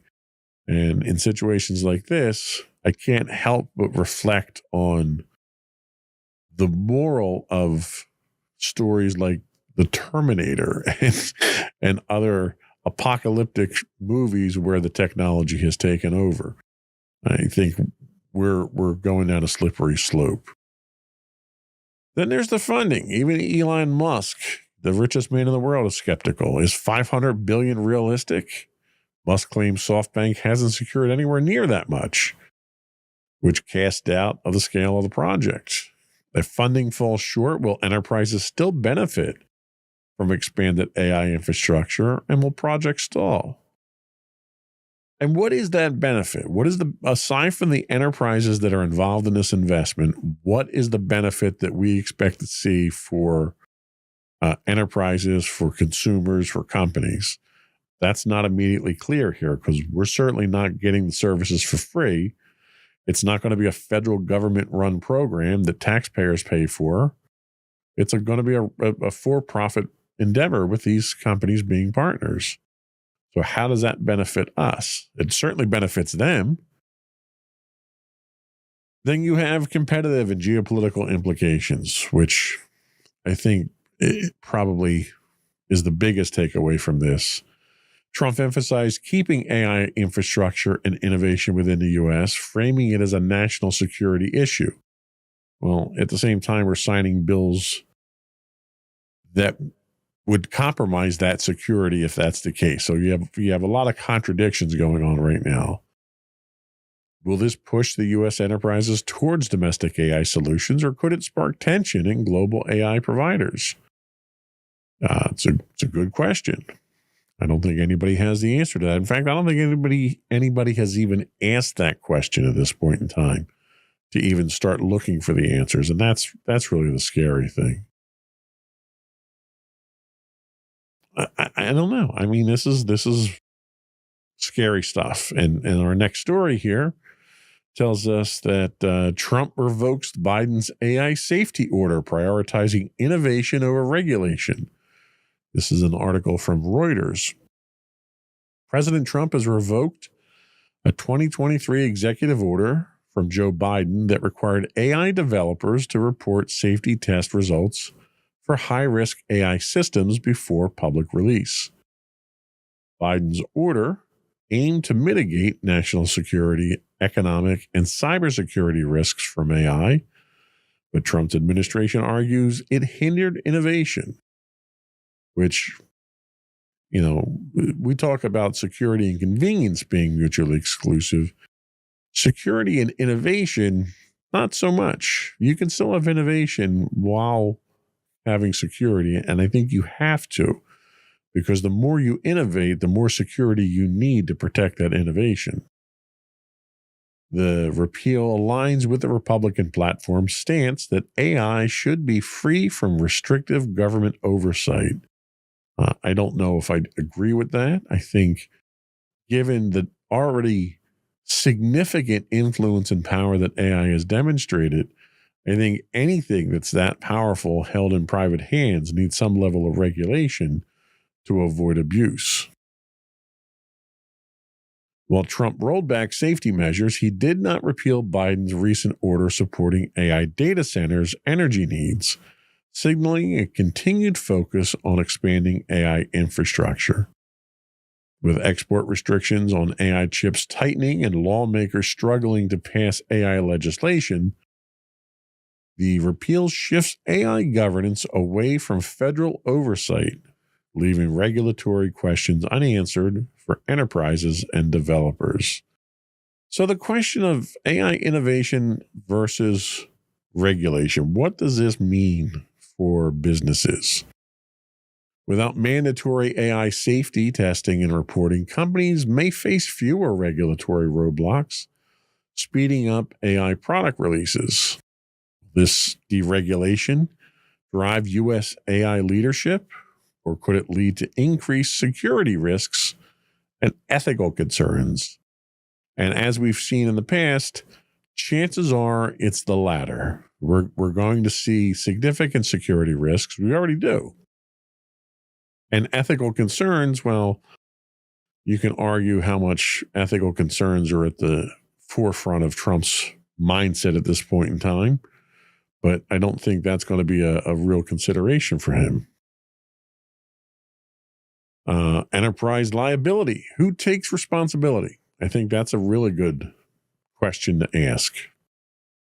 With federal safety standards rolled back, companies developing AI models may face higher legal risks for their systems' harms. Should enterprises self-regulate? Will they wait for state-level or industry-driven guidelines? I think you need some level of control. I think if you take all the safeties off of the AI genie here and you let the genie out of the bottle, this is potentially as powerful, if not more powerful, than nuclear weapons. Yes, it's not destructive power, but it's certainly a level of technology that potentially could unlock that kind of destructive power, but it can work with more nefarious intent. It can influence elections. It can undermine government agencies. It can compromise infrastructure. It could literally bring the country to its knees and let an aggressor nation walk in here and take over whatever they want. Now, it doesn't necessarily mean they have to walk in here with guns blazing. They could very easily come in here and acquire property. They could acquire industries. They could acquire utilities. And eventually, they'll control the country that way through osmosis, practically. So there's definite cybersecurity and national security implications here. What is the impact on global AI competition and the U.S. market impact?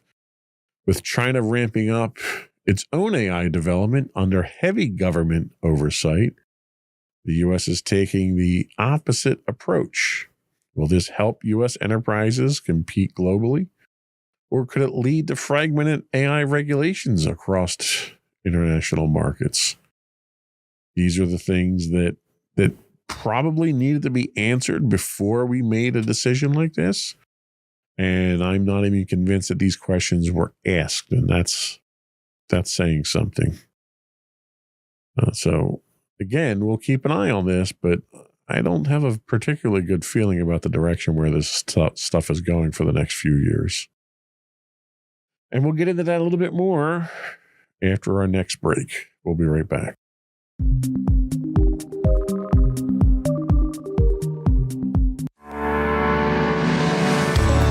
Insights into Entertainment, a podcast series taking a deeper look into entertainment and media. Our husband and wife team of pop culture fanatics are exploring all things from music and movies to television and fandom. We'll look at the interesting and obscure entertainment news of the week. We'll talk about theme park and pop culture news. We'll give you the latest and greatest on pop culture conventions. We'll give you a deep dive into Disney, Star Wars, and much more. Check out our video episodes at youtube.com/insightsintothings. Our audio episodes at podcast.insightsintoentertainment.com, or check us out on the web at insightsintothings.com.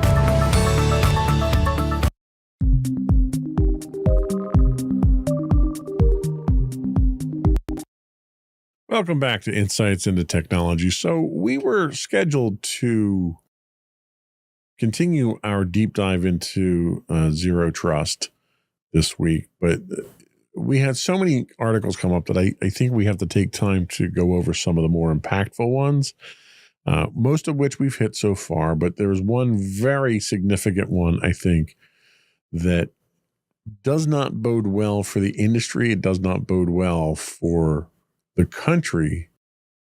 And I kind of wanted to spend this last segment talking about that. There's an article that comes to us from TechCrunch, and it tells us that the Trump administration fires the Cybersecurity Review Board members. The Trump administration has fired all members of the Cyber Safety Review Board, the CSRB, and other DHS or Department of Homeland Security advisory committees, a move critics call, quote, horribly short-sighted, and I would tend to agree with that. The CSRB, which included private sector and government cybersecurity experts, was responsible for investigating major cyber threats, including Chinese-linked breaches of U.S. telecom networks and government email systems. A DHS statement justified the decision by citing a commitment to national security, which I think is laughable, and preventing agenda-driven misuse of resources, which is exactly what this was in terminating it. However, cybersecurity experts argue that dismantling the board weakens America's ability to understand and respond to cyber threats, especially with ongoing Chinese cyber attacks. With AI, telecom, and emergency preparedness committees also impacted, the decision raises concerns about the future of U.S. cybersecurity policy. So we're in a cyber war right now.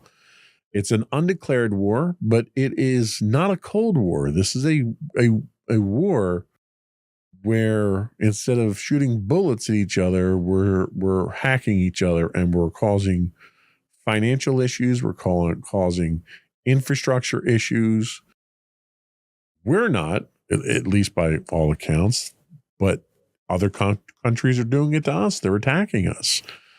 And dismantling this advisory board is kind of akin to basically dismissing the army in the middle of a war. It's disastrous. It's idiotic. It's dangerous. It's short-sighted. It's reckless.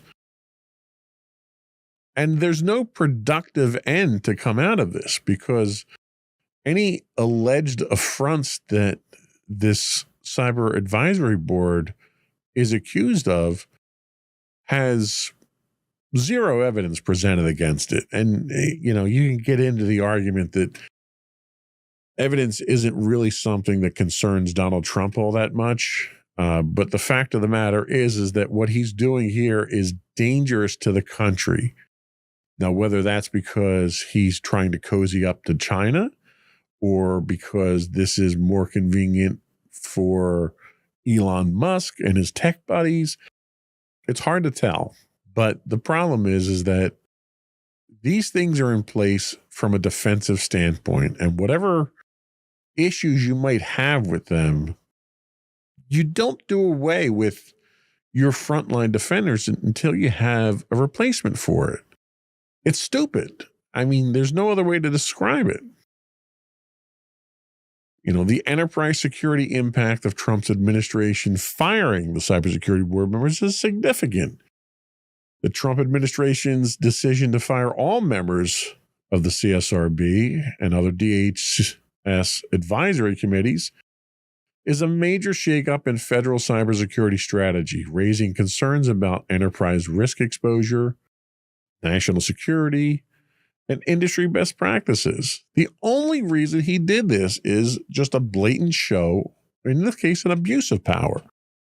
There was absolutely no justifiable reason for this, and there's nothing positive that can come out of this for the nation. If anything, it may be something positive for him as a political win or for his tech buddies that don't want the regulation that may have been proposed around some of these things. You know, there's going to be a significant increase to cyber attack exposure for U.S. businesses. The CSRB was actively investigating major cybersecurity breaches, including attacks linked to China on U.S. telecoms and government email systems. Why would you want to stop that? What is it you're trying? Are you hiding something? Do you not want those investigations to reveal information that may be incriminating to you or that may embarrass a foreign dignitary that you're trying to cozy up to? Why do you not want to do these things? I think, normally my cry is to follow the money. And usually that leads you pretty much to the root of all evil. But in this case here, I think there's a lot of motivational evil out there to result in this kind of decision. Katie Masouras, a cybersecurity expert, criticized the decision, saying, quote, "The people who serve as government advisors should be judged by skills and merit, not by political affiliation." Amen to that. Trump and the Republicans are doing everything they can to disrupt the government that they seem to hate with a passion. And yet they want to stand up in front of everyone and call themselves patriots when everything that they seem to be doing is damaging the safety and security of our country. Without top cybersecurity experts advising the DHS, U.S. businesses could be left more vulnerable to sophisticated state-run threats and ransomware attacks. Large companies relying on federal threat intelligence, like banks, healthcare, and critical infrastructure, may now need to invest in private cybersecurity intelligence services like CrowdStrike or Mandiant, both of which are very good at what they do when they're doing what they do, but they're also very expensive. Where do you think that expense is going to go? President Trump campaigned on the promise of bringing prices down. This is going to drive prices up.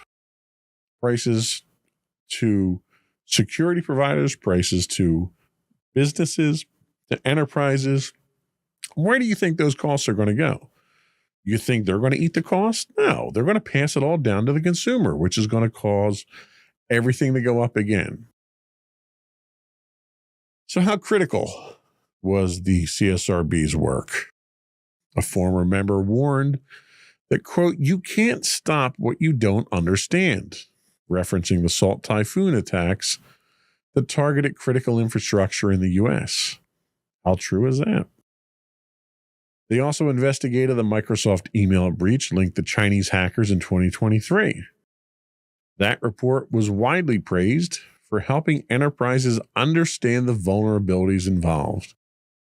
With the board gone, who's going to conduct the high-profile investigations now?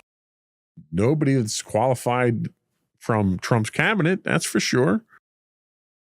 There are other countries like the UK and EU that have dedicated cybersecurity agencies with long-term advisory boards, ensuring continuity of security oversight. This shouldn't be a political thing. Cybersecurity is not political. Hackers aren't political. They're not going to stop attacking us because Trump's in office. To think that's just idiotic. Trump's going to get up and, at a press conference every 5 minutes and threaten everybody. You think it's going to make these hackers back down? You think China's going to back down from that? No, of course they're not. Cloud providers like Amazon, Google, and Microsoft may face increased pressure to self-regulate security breaches without federal oversight. We've talked numerous times about breaches that happen here that companies have nefariously tried to cover up or play down or mislead the people because they don't want the bad press. With the advisory board gone, they've got nobody that's going to keep an eye on them at this point in time. So you're going to get a lot more cloudy information, I think, from your providers at this point. The DHS statement suggested that the advisory boards were pushing an agenda, implying that Trump's administration prefers a different approach to cybersecurity. If anyone's pushing an agenda here, it's the people that are doing away from the people that are trying to find the facts. You already had companies like Meta come out and say, oh, well, we're not going to do fact checking anymore. Ironically, that happened shortly after Zuckerberg met with Trump. So apparently Trump had enough of a threat to Zuckerberg that he didn't want fact checking. Now, why wouldn't you want fact checking? Why wouldn't you want an advisory board that's out there protecting us from foreign attackers? What's the motivation for that? It's important to note that the members of the board were unpaid, which raises questions about the justification for dissolving the board. Wasn't costing the taxpayers anything, and it was providing an incredibly valuable service. Many tech leaders, including Google's former security lead, Heather Adkins, have warned about political interference in cybersecurity policy. There is a tweet from cybersecurity expert Jake Williams who said, quote, dismissing cybersecurity experts from critical advisory roles right as China ramps up cyber ops is like firing your lifeguards during a hurricane. Companies may lose confidence in government cybersecurity collaboration. I can't imagine that happening, which might lead to more fragmented and decentralized cybersecurity industry. We've spent Lord knows how many episodes of this podcast talking about standards and frameworks and the right way to do things and best practices. And the federal government walks in and they want to throw the whole thing out the door under Trump. Some businesses may seek alliances with international cybersecurity firms rather than relying on domestic federal oversight. What kind of impact is that going to be on national security? It boggles the mind. It really does. Is cybersecurity becoming a partisan issue? Trump's campaign and platform have emphasized removing bureaucratic oversight, arguing that cybersecurity should be handled by the private sector. Well, the problem with that is the private sector is for profit. And when you're for profit, you're not for the people. This is Trump talking. Trump is a, industry tycoon. He's a real estate guy. He's a private citizen, basically, with an empire. And he thinks people like him should have the power. And that's just not the way this country was designed. Some experts warn that cybersecurity is becoming partisan rather than a national security priority. You can't tell me on one hand you're worried about national. You want to ban TikTok. Trump wants to ban TikTok. He wanted to ban TikTok back in 2020, and he wanted to ban it for national security. Well, now he doesn't want to. Why is that? What's changed? Is he pandering to some group of TikTokers? Is he trying to cozy up again to China? That's what it looks like to me. Is there a silver lining here? Could this push the private sector to innovate more in cybersecurity? The removal of federal oversight may accelerate private sector investment. It might, but again, it's not going to be for the betterment of society. It's going to be for the profit of the company. Cybersecurity startups could benefit from increased demand for independent security audits and AI-driven security solutions. Makes me wonder at that point in time, follow the money mentality. Did Trump invest in some cybersecurity companies he plans on cashing out on after they get all these contracts? Large corporations may lobby for a replacement advisory board. I wonder who would be on that. I'm guessing probably someone associated with Tesla and Elon Musk, probably someone associated with Facebook, and probably somebody associated with OpenAI, all people who seem to be cozying up to Trump right now. Gee, I wonder if that's going to happen. So how do other nations handle cyber threats? Since we're kind of ignoring them at this point in time under this administration. Well, the European Union Agency for Cybersecurity is an example of a stable, and I can't emphasize stable enough, long-term cybersecurity body with cross-industry and government collaboration. The UK's National Cybersecurity Centre takes a hybrid approach, partnering with major enterprises while maintaining a strong advisory role. So now that the U.S. has eliminated its primary cybersecurity advisory board, it puts a greater risk on us compared to the global powers in general. Why would we do that? That is a burning question that really needs to be answered. Global corporations operating in the U.S. may shift security operations to regions with stronger cybersecurity oversight. One of the things that we at my company have a requirement to do is to not offshore our data for security reasons. It has to be handled domestically. Well, under these conditions here, domestic servers may not be the safest. We may need to offshore it to somewhere in Europe that actually has an advisory board that actually takes cybersecurity seriously and isn't undermining cybersecurity for the sake of partisan politics. That's pretty messed up. That we would have to offshore our stuff to somewhere else because the U.S. isn't secure anymore because of policies that our government has chosen to follow. So what's next for cybersecurity? With the elimination of the Cybersecurity Advisory Board, it raises serious questions about national security, enterprise risk, and cybersecurity policy in general.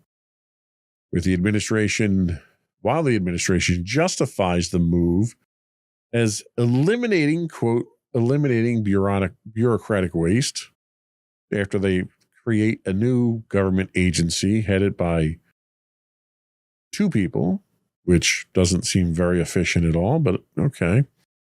Cybersecurity experts warn that this could weaken America's defense against cyber threats, particularly from China. So, all right, big picture stuff. What is the potential silver lining here? And this is me really digging deep to try to come up with something positive.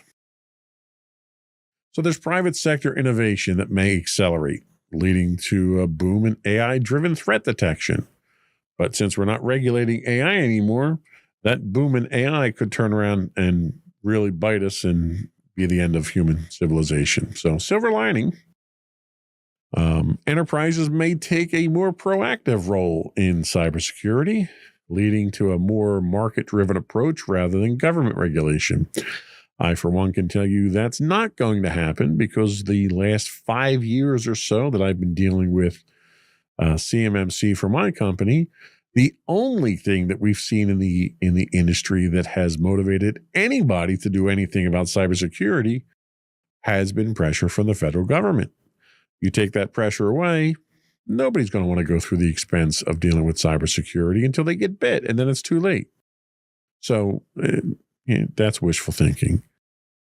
Cybersecurity startups may benefit from an increased demand for independent security solutions. Well, kudos to them, but when you're not pushing it at the top, you can't expect it to trickle down anywhere. The real test will be how the U.S. responds to the next major attack. Without the board's expert analysis and government-private coordination, the response could be delayed, uncoordinated, and more costly for enterprises and national security alike. So, yeah, I mean, this is the first, not even the first full week of him in office right now, and we're in a lot of trouble. There's really no way to sugarcoat that. And this appears to be the tip of the iceberg, and I expect things to get much worse before they get better. And I hate to be a Debbie Downer, but that's just the reality of things. The country voted for him for office, and now we're getting what we voted for. I didn't vote for officially, but we're getting it as a collective country now. So, hey, thanks to all those people out there who voted for him, and don't come complaining when your bank gets hacked or your credit card gets hacked or your telephone company gets hacked or you don't have power because of an attack. That's what you voted for. Congratulations. Okay, political rant is over. I think it's time to wrap things up before I get any more hate mail, which I'm sure I'm going to get. Before we do go, I want to take another moment to invite our listening and viewing audience to subscribe to the podcast. You can find all of our episodes. I'm going to say articles, but they're episodes. You can find all of our episodes listed as Insights into Things. We are on Apple, Spotify, Google, iHeartRadio, TuneIn, anywhere you get a podcast. I would also invite you to give us your feedback. Tell us how we're doing. Tell us how much you dislike my political rants or that you support my political rants. You can email us at comments@insightsintothings.com. You can call us and leave a voicemail for us at 856-403-8788. That's 856-403-8788. You can find high-res versions of our videos on YouTube at youtube.com/insightsintothings. We do stream 5 days a week on Twitch at twitch.tv/insightsintothings. If you are an Amazon Prime subscriber, you do get a free Twitch Prime monthly subscription. We would appreciate it if you subscribe to us with that. That helps us keep the lights on here. We are on Blue Sky now. You can find us at insightsintothings.bsky.social. We are also on LinkedIn if you look us up as Insights Into Things Productions, LLC.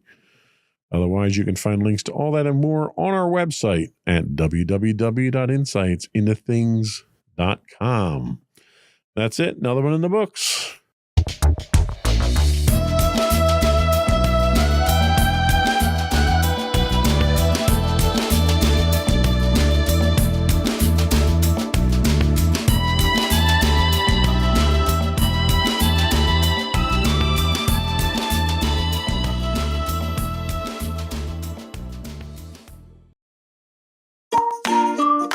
Insightful podcasts by informative hosts.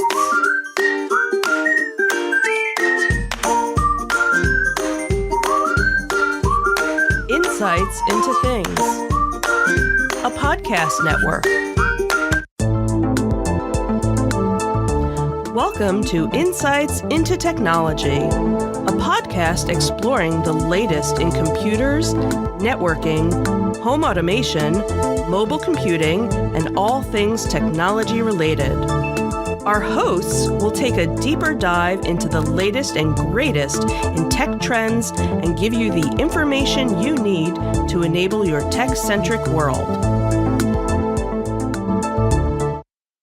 This is Insights into Technology, Episode 13, U.S. Under Cyber Siege and the Year in Review. I'm your host, Joseph Whalen, and here's your cyber news of the week. White House blames telecoms lack security on Salt Typhoon. This comes to us from Cyberscoop. In a statement released by the White House, it was revealed that the Salt Typhoon cyber espionage attacks targeting U.S. telecommunications companies occurred largely due to inadequate cybersecurity measures in the sector. The attacks attributed to Chinese state-affiliated actors compromised 9 telecom firms exploiting weak system configurations and poor access management. Alarmingly, in one case, attackers accessed an administrator account managing over 100,000 routers and erased critical activity logs, obscuring the full extent of the breach.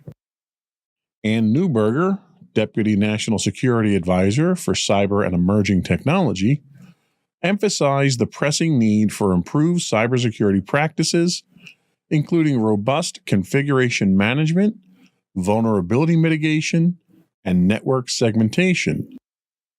The Biden administration is urging telecommunications companies to adopt stringent security controls and has shared new threat hunting guidelines.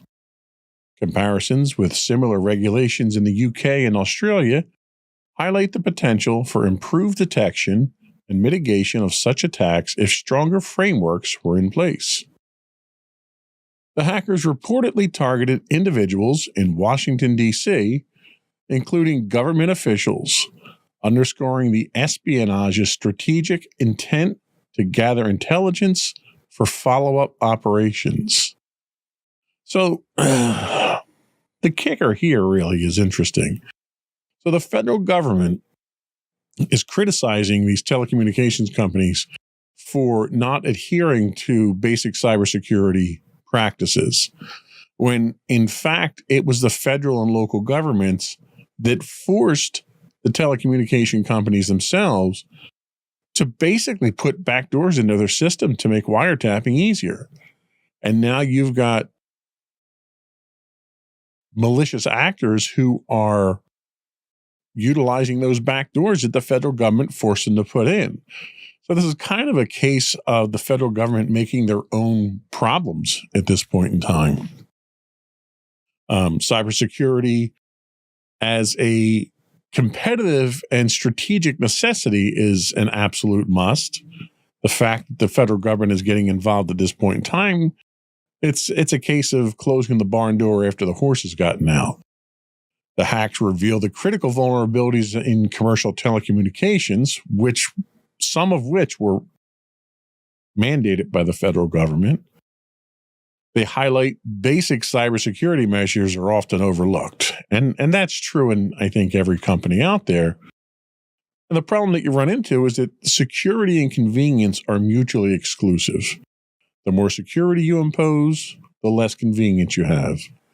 And when most people turn to technology for its convenience, when you start siphoning off that convenience for the sake of security, the technology itself starts to lose the advantages that it was originally employed for. From an enterprise standpoint, enterprises need to adopt security as a core component, not bolted on after the fact. When you build a system, you need to build that system with security in mind. You need to build it as part of your core infrastructure. And you need to keep that philosophy in mind the entire time life cycle, because as you progress through the technology life cycle, you're going to have replacements of network hardware. You're going to upgrade your operating systems, obviously, your hardware for your servers. Security has to be forefront in the mind during all of those phases. The telecom's weaknesses is an industry-wide threat because very few companies out there don't rely on some form of internet provider or telecom provider. When those core services become corrupted or co-opted, you're now spreading that downstream to all of the clients that are using those services. It demonstrates how a single point of failure at a telecom can have a cascading effect on multiple organizations and their customers. As an enterprise, we need to consider those downstream risks posed by third-party providers. There's a lot of third-party providers other than telecoms that are now in the mix. We talked a little bit about it last week in last episode, where most companies operate in a hybrid environment. You've got some cloud-based components. You've got some local components. Your local components obviously are dependent on your local ISPs. You might have a managed service provider that has, hooks into your system for management and monitoring. We've had situations in the past where tools that MSPs use have been compromised, and that in turn allows them to compromise MSPs' clients. So when you look at this from a security standpoint, you have to look at it from a holistic standpoint and understand all of the moving components that are involved in making your average business work today with telecommunications and technology. Whether it's a outsourced development house that you're working with, or your managed service provider, or an outside consultant, anybody who has access into your systems is a potential threat. That's why a lot of companies, a lot of enterprises are moving towards the zero trust architecture model, which isn't bulletproof, isn't foolproof, but it's definitely an improvement. It would certainly help mitigate some of these supply chain risks that we're running into here. So we'll see how this plays out. The last I heard on this was the telecoms still don't know if they got them out of the systems yet, which is frightening, really. I mean, they don't know the extent of the breach. They don't know the extent of the damage, what data has been released entirely, nor do they know if they're out of the system yet. And that's more alarming, I think, than anything. So we'll see how that plays out, and we'll see how it's going to impact commercial and enterprise computing moving forward. Needless to say, it's not a good sign, but the federal government getting involved now and trying to mandate cybersecurity fundamentals at these telecommunications companies is a move in the right direction, even though it may be a little bit late. Next up, we have an article from Security Week talking about Cisco confirming their data leaks now. Again, this goes back to third parties. People depend on hardware vendors like Cisco for security. Cisco's confirmed that 4 gigabytes of data leaked by the hacker known as Intel Broker is authentic and tied to an earlier security incident involving its public-facing DevHub environment. The DevHub is a resource center for source code and scripts. It was not breached, but some files not intended for public access were stolen. The leaked data includes source code, scripts, and digital certificates, and configuration files related to Cisco products, raising concerns about potential misuse. While the hacker initially claimed to have exfiltrated 800 gigabytes of data, subsequent leaks in December brought that total to over 4 gigabytes. Cisco maintains that no production or enterprise environments were accessed and has not identified sensitive personal or financial data in the leaks. However, its decision to remove earlier assurances about compromised sensitive data has drawn attention, highlighting the complexity of managing post-breach communications and trust in enterprise security. So again, the implications of public-facing development resources. We talked about this a few weeks ago. There's been a push in recent years to move to GitHub and other public repositories. The advancements in development procedures and development techniques employ a lot of shared libraries. Those libraries can be compromised if they're not centralized and controlled by the individual corporation that's using it. These all increase the likelihood of a breach or at least the vulnerability. This also raises questions about how development platforms, like those intended for customer resources, can be secured against malicious actors. Organizations need to scrutinize their public-facing resources, implement tighter access controls, and ensure that sensitive files are separated from publicly accessible data. Data tagging or data labeling is a technique that's in use now to determine what should and shouldn't be public, but it requires discipline. It requires an effort to accomplish this. And for a lot of companies, it's a massive change in operating procedures to tag all of your data. The federal government's been dealing with this for years with classifications on their data. And obviously, they've got a system that works for the most part, unless you ship your files down to Mar-a-Lago and they sit in the bathroom. But it's something like that in-house. We're working on something like that already in my organization, where we need to be able to tag data.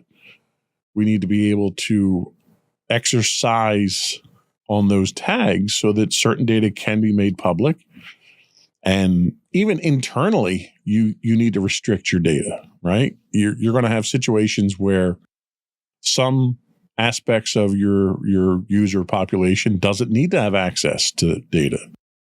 Your general rank and file employees, you don't want them having access to your financial data or your human resources data. So internally, most organizations have things in place to control these types of things, and you have to take that to the next level so that information doesn't get out to the public. The other thing that this situation highlights is the mismanagement of communications in these incidents.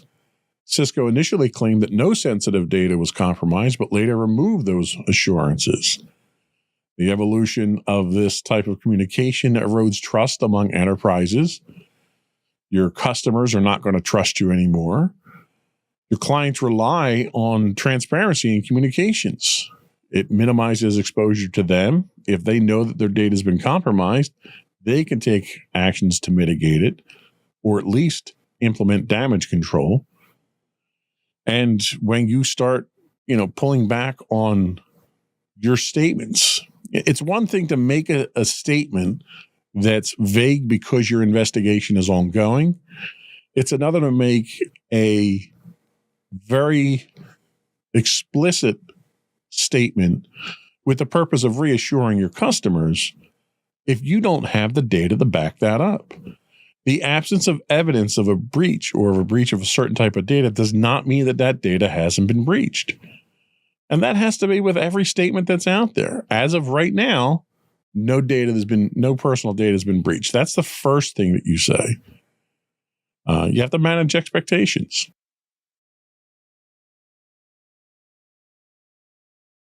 It's difficult. Nobody wants to go out there and admit that they've been breached. There's a liability associated with it from a legal and financial standpoint. There's a trust concern that's associated with that. But by trying to conceal that information, or by trying to present too much of a rosy front up front in the face of a breach, only to find out that reality is a lot different than that, that does more damage, I think, than the breach does sometimes. There's a lot of lessons to be learned from this. We look at the technical side of it. Data segmentation is certainly one thing. Monitoring, there's a lot of push now for AI monitoring of network traffic so that you can detect when something's being exfiltrated from your network. Fortunately, technology is rapidly evolving from a security standpoint to help us patch some of these holes and to have insight into the traffic itself so that when something is happening, you can be aware of it. So we'll see how Cisco weathers this storm here. I'm sure they'll come out of this stronger, if nothing else.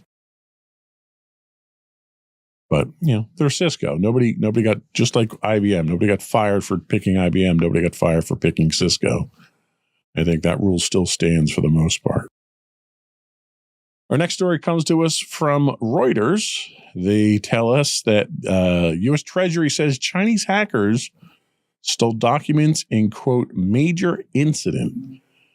Chinese state-sponsored hackers breached the U.S. Treasury Department systems in what officials describe as a major incident, compromising documents through a vulnerability in third-party provider BeyondTrust remote support product. Using a stolen key, the hackers bypassed security protocols to access workstations and unclassified documents from Treasury Department offices. The breach was attributed to an advanced persistent threat group linked to China. BeyondTrust identified the breach in early December and has been cooperating with the FBI and U.S. Cybersecurity and Infrastructure, CISA, security agency, and the Treasury to mitigate the impact.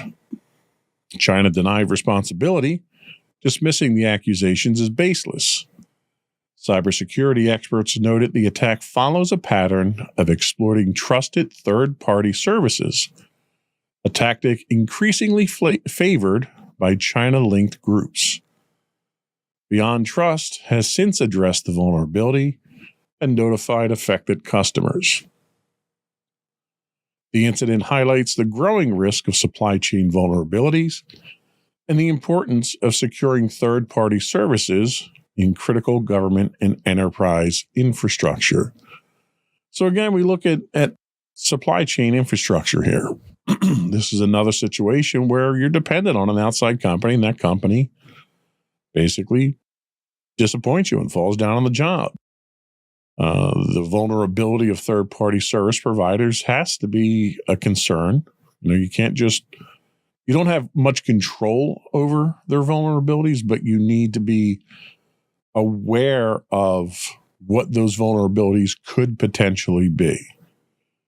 In this case, the hackers exploited BeyondTrust remote support product, which highlights the risks enterprise face when third-party service providers are compromised. The breach underscores how attackers can bypass direct defenses by targeting weaker links in the supply chain. And like with any chain concept, the weakest link is the one that you have to worry about the most. So we can't have every link in the chain be as secure as every other. Identifying the weak links or identifying the risks allows you, if you can't mitigate those risks, you can monitor those risks for exploitation. And ultimately, you can accept those risks as part of the risk management process itself. But you can't accept risks that you can't monitor. That's the scariest thing out there. This growing reliance on external vendors for IT and cybersecurity services offers an ever-increasing threat surface to attackers to exploit.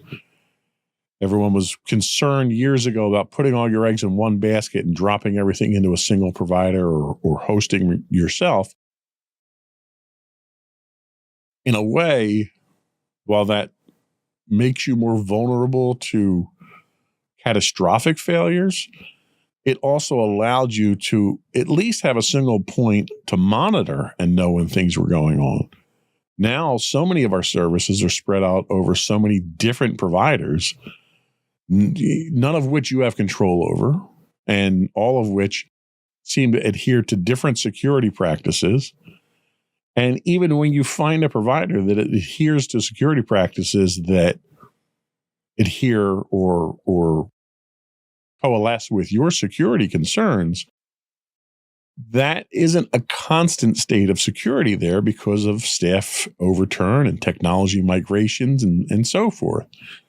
So even though you may find a provider today who is secure and adopts a cybersecurity framework that you as an organization are comfortable with, that situation changes rapidly. And you may lose that level of security as they go through staff cuts or staff turnover, or they upgrade their systems, their firewalls, their software.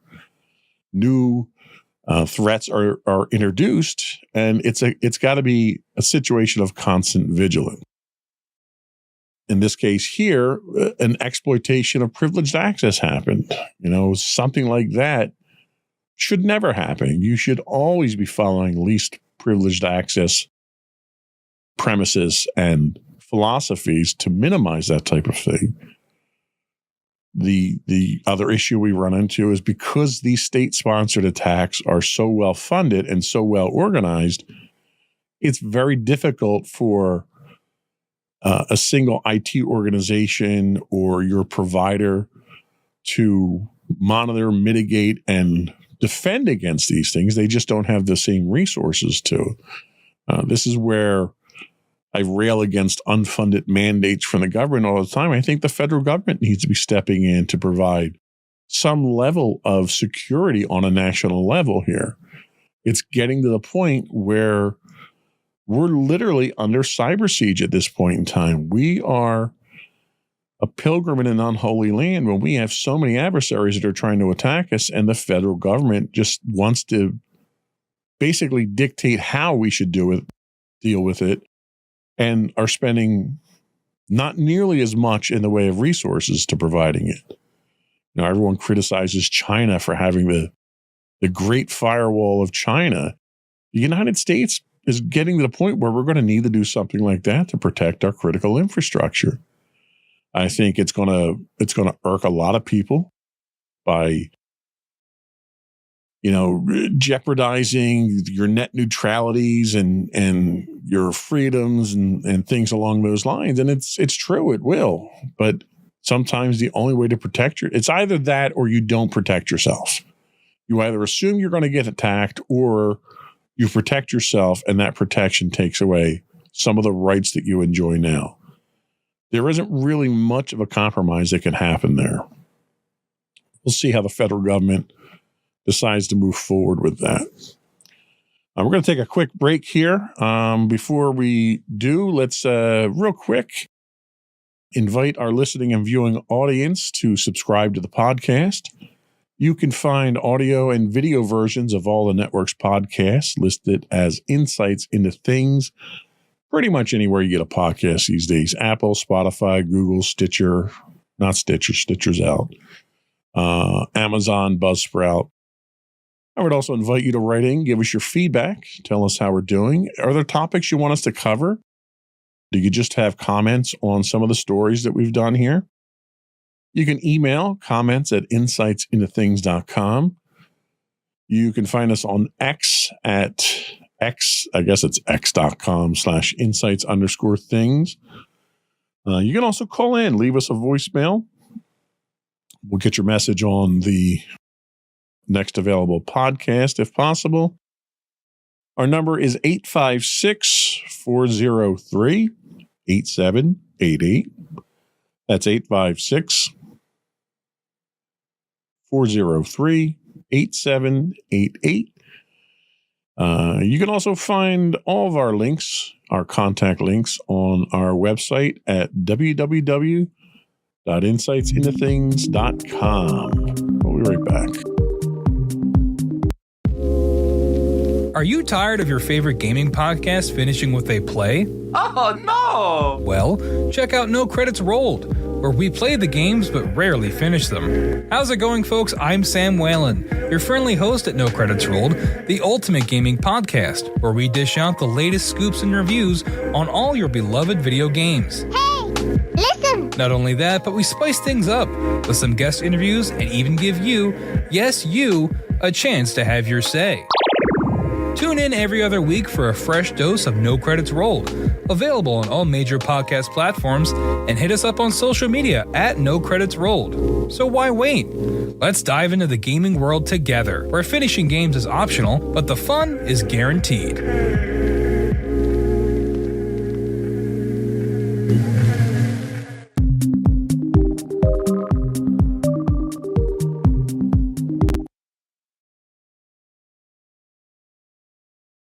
Next up, we have the Record reporting that HIPAA to be updated with cybersecurity regulations. This one it's rather close to the belt here since we just had our deep dive into HIPAA frameworks. The White House announced plans to update the Health Insurance Portability and Accountability Act with new cybersecurity regulations, marking the first revision in the 20-year-old rules since 2013.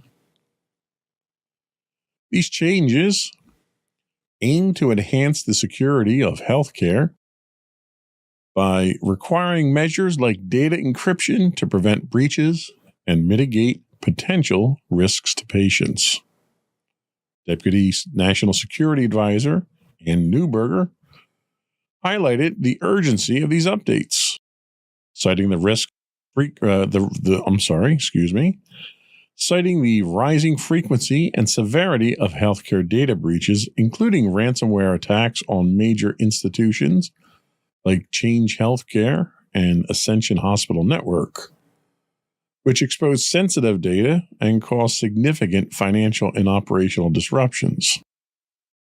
The proposed regulations will also mandate healthcare organizations to monitor networks for threats and conduct compliance checks, with implementation costs estimated at $9 billion in the first year and $6 billion annually thereafter.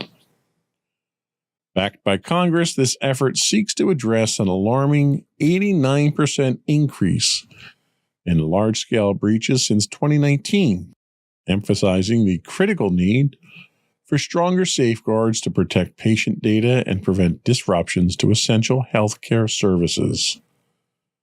Public comments on the draft rules will be solicited through the Federal Register, underscoring a collaborative approach to strengthening the nation's healthcare cybersecurity framework. So this is another one where the federal government's getting involved. They're mandating changes, and the changes themselves are extraordinarily expensive. This is being labeled as a game changer for data security. Mandating encryption of healthcare data, which seems like a no-brainer at this point in time. How any of your data out there isn't encrypted at rest, in use, and in transit, which is one of the most fundamental cybersecurity principles that's in practice, is just mind-boggling. Doing so obviously will significantly raise the bar for data protection. It'll likely drive widespread adoption of enterprise-grade encryption solutions, not only in healthcare, but also as a best practice for other industries, which, newsflash, it already is in most other industries. The fact that the healthcare industry is so far behind when they already have a framework for securing your data, honestly, it just demonstrates how slow the federal government is to respond to any kind of serious threats, which is why relying on the federal government to mandate security in such a rapidly changing threat environment is really a bad idea. Enterprises that are managing sensitive data may preemptively align with these standards, which many of them already have. The cost of compliance is going to have a ripple effect, and we've seen this across the board. My industry's been dealing with this from a government manufacturing standpoint for quite some time now, where cybersecurity is expensive. There's no way to get around that. Between equipment and software and licensing and paying for the expertise, it's an expensive proposition. And when you only do it when you're forced to do it by the government, and the government doesn't provide any funding, that cost is absorbed by the companies. And like with any cost that a commercial entity has to endure, it doesn't handle it itself. It passes it down the line. So in the coming years, you're going to see these prices passed down through the healthcare system, through your insurance companies. You're going to see your insurance rates go up. You're going to see your healthcare costs go up. And I can't say they shouldn't do this. They definitely need to do it. But again, this is one of those things where the federal government should be offering some level of either service or compensation, providing tax incentives of some sort, providing federal funds for these types of things, or developing their own cybersecurity solutions and using those solutions to deploy in these areas that they're requiring it. There has to be a better way to do this. This is almost the same type of issue that we're running into from an infrastructure standpoint with our highway systems and bridges falling apart. And the federal government does nothing about it for decades. until you literally have bridges falling, and all of a sudden that cost needs to be eaten by the taxpayers. They're running into the same thing here with cybersecurity. It's a ticking time bomb waiting to happen. Enterprise risk management and ransomware is something that's going to be employed during all of these types of things. The report underscores the devastating financial and operational impact of ransomware. There are cases where $850 million in losses for Change Healthcare is just, that's small compared to what their revenue is. But no company can absorb an $850 million loss and it not have some kind of impact. And that impact ultimately gets passed down to the consumer. The consumer pays for it all. Sometimes it gets tied up in the shuffle. It gets a little bit murky and foggy, but by the time it's all well and done, it's the users, it's the client or patients in this case that are footing it. The impact on governance, IT governance, and workforce training. You're going to see what we're running into right now with CMMC in my industry is we have an upfront cost to determine where your gaps are. And then there's a cost to mitigate those gaps. And then there's a cost to the documentation. Then there's an ongoing cost to maintain that level of security. But tertiary or adjunctly, I should say, to that is the fact that every one of your employees needs to be trained to use the new security systems, to be aware of the risks, and they need refresher training that happens on a regular basis. All this has a cost associated with it. And a lot of companies that start down this path don't realize just how costly it is. A lot of companies want to dump some money into it, be done with it, and walk away. But there are operational changes, operational costs, and efficiency costs that happen.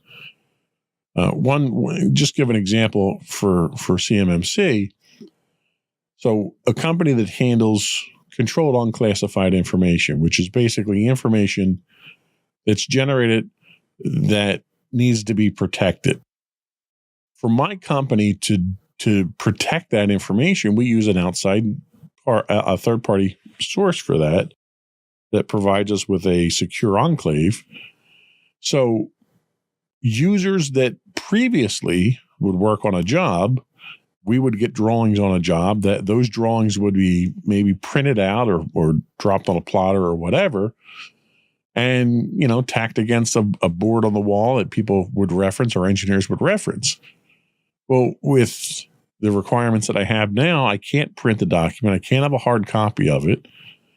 Anybody who needs to access that document needs to do so through this third-party secure enclave that's multi-factor authentication, and it's encrypted, and all these other controls.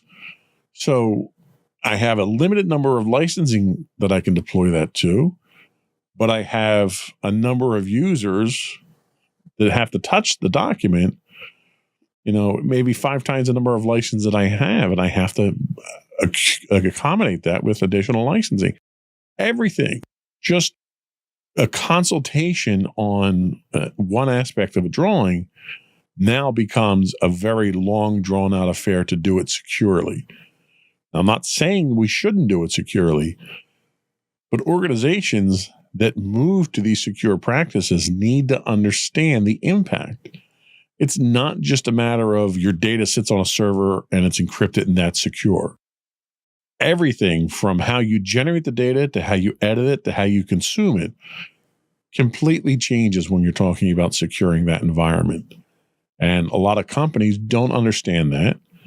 They don't have a position in place to even compensate for that. So it's a much bigger impact than I think than just policy changes and the cost of it actually play out. And a lot of companies that are going down the path of doing this don't fully appreciate how big of a task this is. And I think it's going to scare a lot of companies out there when they get to that point. Next up, the BBC tells us that Trump urges the Supreme Court to delay the TikTok ban.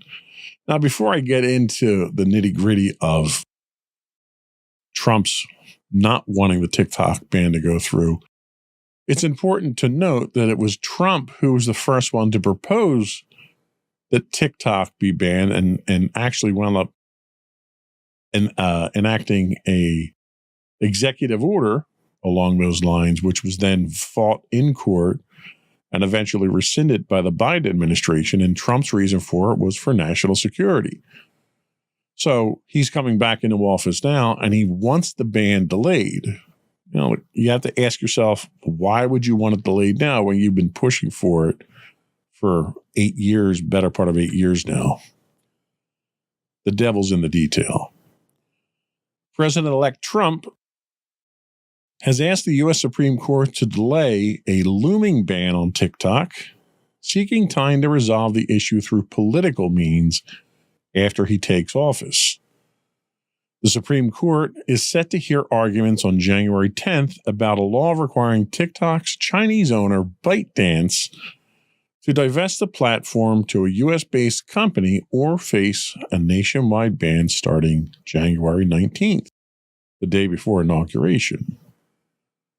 The legislation, rooted in bipartisan concerns over national security and allegations of Chinese government ties to ByteDance, has been met with legal challenges from TikTok, arguing it infringes upon free speech protections. In the court filing, Trump emphasized the complexity of balancing free speech rights against the national security concerns and expressed a desire to avoid a court-driven solution, even though he initiated it himself. Despite publicly opposing the ban and meeting with TikTok CEO Shou Zi Chew recently, Trump's position contrasts with bipartisan support for the legislation. As the ban deadline approaches, the case underscores the broader tensions between technology, governance, and geopolitical concerns, with nearly 24 state attorneys general backing the divest or ban requirement. So this is a classic example of a double take here. Now, the story doesn't go into the details of why Trump doesn't want the ban to happen now, but there's heavy speculation on it being politically motivated to monetarily motivated to several other theories that are out there that I'd rather not get into. But the problem here is you have all this bipartisan support of all our other elected members. You have all these attorneys generals who were backing this, and it was set to go. In fact, the courts have overturned all the appeals and fights to prevent it. The last act of appeal here is obviously the Supreme Court, and now you've got Trump stepping in to want to stop this. Now, Trump told you, 7 years ago that this was a national security concern. Everybody else who wanted this ban is telling you it's a national security concern. At what point in time is national security thrown by the wayside? Is it a free speech thing? Something tells me that Trump really wouldn't care too much about it being a free speech thing. That's just my take on it. So there has to be some other motivation here. This is going to have an impact on other social media and app ecosystems. A forced divestiture introduces significant uncertainty for the app ecosystem out there, especially for anything reliant on the U.S.-China collaboration. The other problem that you run into is when you start banning companies that you label as nationalist companies, what happens when those countries start banning U.S. companies or European companies? What happens when that retaliation on a national level starts? You're going to start, again, a cyber war. This is another war of the U.S. being under cyber siege here.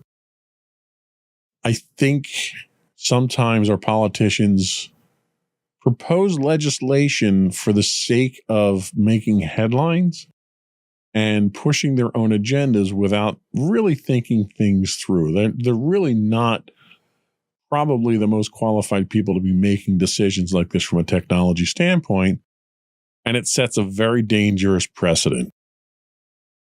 We'll see how this one plays out. This one, we're going to get the results of this one fairly quickly within the next couple of weeks. So we'll see which direction it winds up going in. The last story for today comes to us from GeekWire. Can Microsoft avoid the ghost of Clippy? And this is in the interest of not doing all cybersecurity on a technology podcast. So GeekWire tells us that Microsoft's rollout of its AI-powered Copilot assistant to Microsoft 365 personal and family subscriptions in select regions has sparked mixed reactions, reminiscent of the infamous Clippy assistant from the 1990s. Initially offered as an optional $20 a month pro service, Copilot is now being integrated by default into Word, Excel, PowerPoint, and other Office apps. While the AI tool can generate drafts, analyze data, and create visuals, some users have criticized its intrusive behavior, with comparisons to Clippy highlighting its tendency to disrupt workflows. Despite these challenges, Microsoft has seen substantial success with its AI initiatives, with projected annual AI revenue exceeding $10 billion. Company executives have defended Copilot's effectiveness, noting widespread internal adoption by Microsoft. I'm not sure that's really the precedent you should be citing here for internal adoption. However, the backlash underscores the delicate balance required to integrate new technologies at scale without alienating users, as Microsoft seeks to maintain its leadership in enterprise and consumer productivity tools amidst evolving user expectations. So, yeah, I mean, sometimes Microsoft tends to implement these things without really thinking them through, and certainly without doing any kind of focus group analysis or anything like that. Copilot, like any other AI tool that's out there now, can be very useful when you're not jamming it down my throat. I love the analogy to Clippy here. I actually was a fan of Clippy. I thought Clippy, actually, I got rid of Clippy, and I always used the Einstein model. Seeing Einstein scroll from the corner of my screen, groggy with a cup of coffee in the morning, always entertained me. But it's the same type of thing. Clippy was supposed to be that early version of artificial intelligence to help you. But Copilot now is embedded into everything. I just downloaded Microsoft Office to put Outlook on my iPad, and it's jamming Copilot down my throat there. I can't log into a Microsoft application without getting some kind of tutorial or solicitation for Copilot. It is getting to the point where it's ridiculously annoying at this point. And you're going to turn people off. Now, you're making $10 billion off of this now. Do you really want to risk alienating people from using that and not getting a large portion of that share?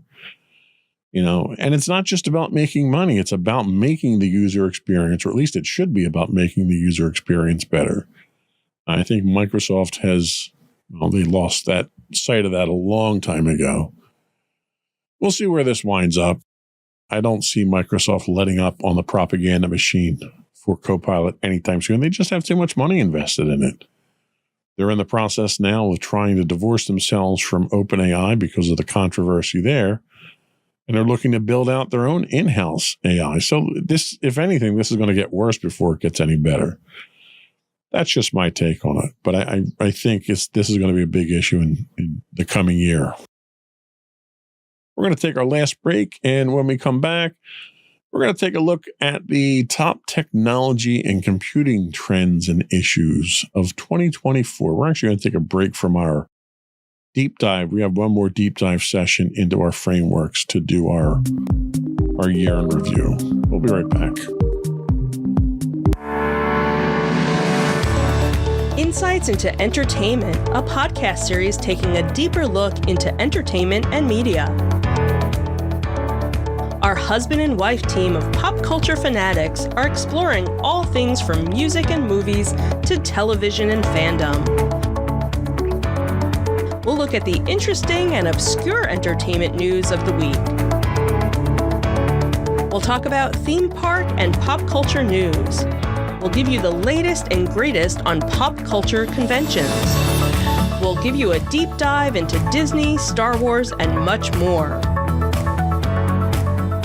Check out our video episodes at youtube.com/insightsintothings. Our audio episodes at podcast.insightsintoentertainment.com, or check us out on the web at insightsintothings.com.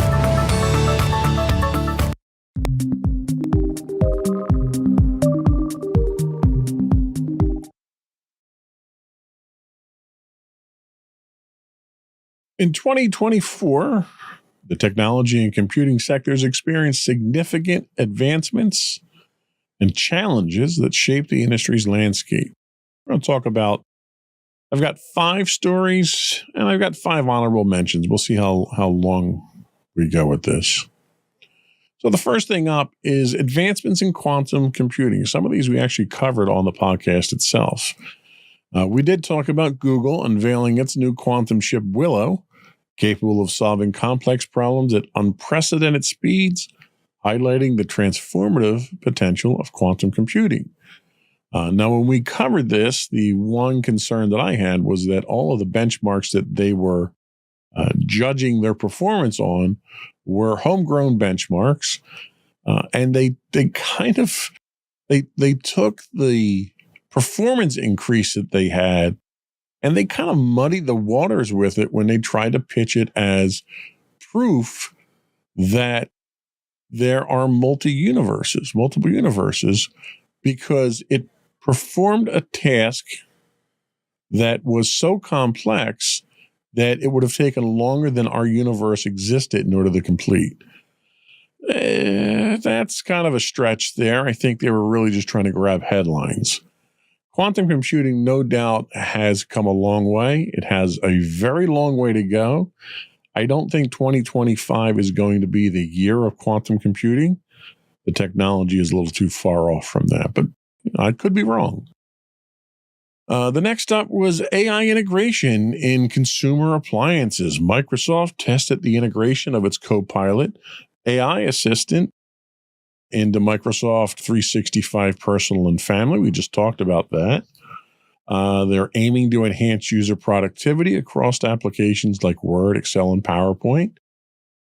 A lot of companies integrated AI. Adobe did it into their products. They're pretty revolutionary what they're doing from a media standpoint with AI, generating images, taking existing images and enhancing them with AI. They're even generating videos at this point in time entirely through AI. I'm a big supporter of AI myself. I use it for assistance in supplementing writing, idea generation. I even use it to a certain extent for the podcast to summarize articles and stuff like that. I think it's a great thing. And I think it's just going to be even bigger in 2025. 2024, it really, hit its stretch, but it's got a lot of potential there.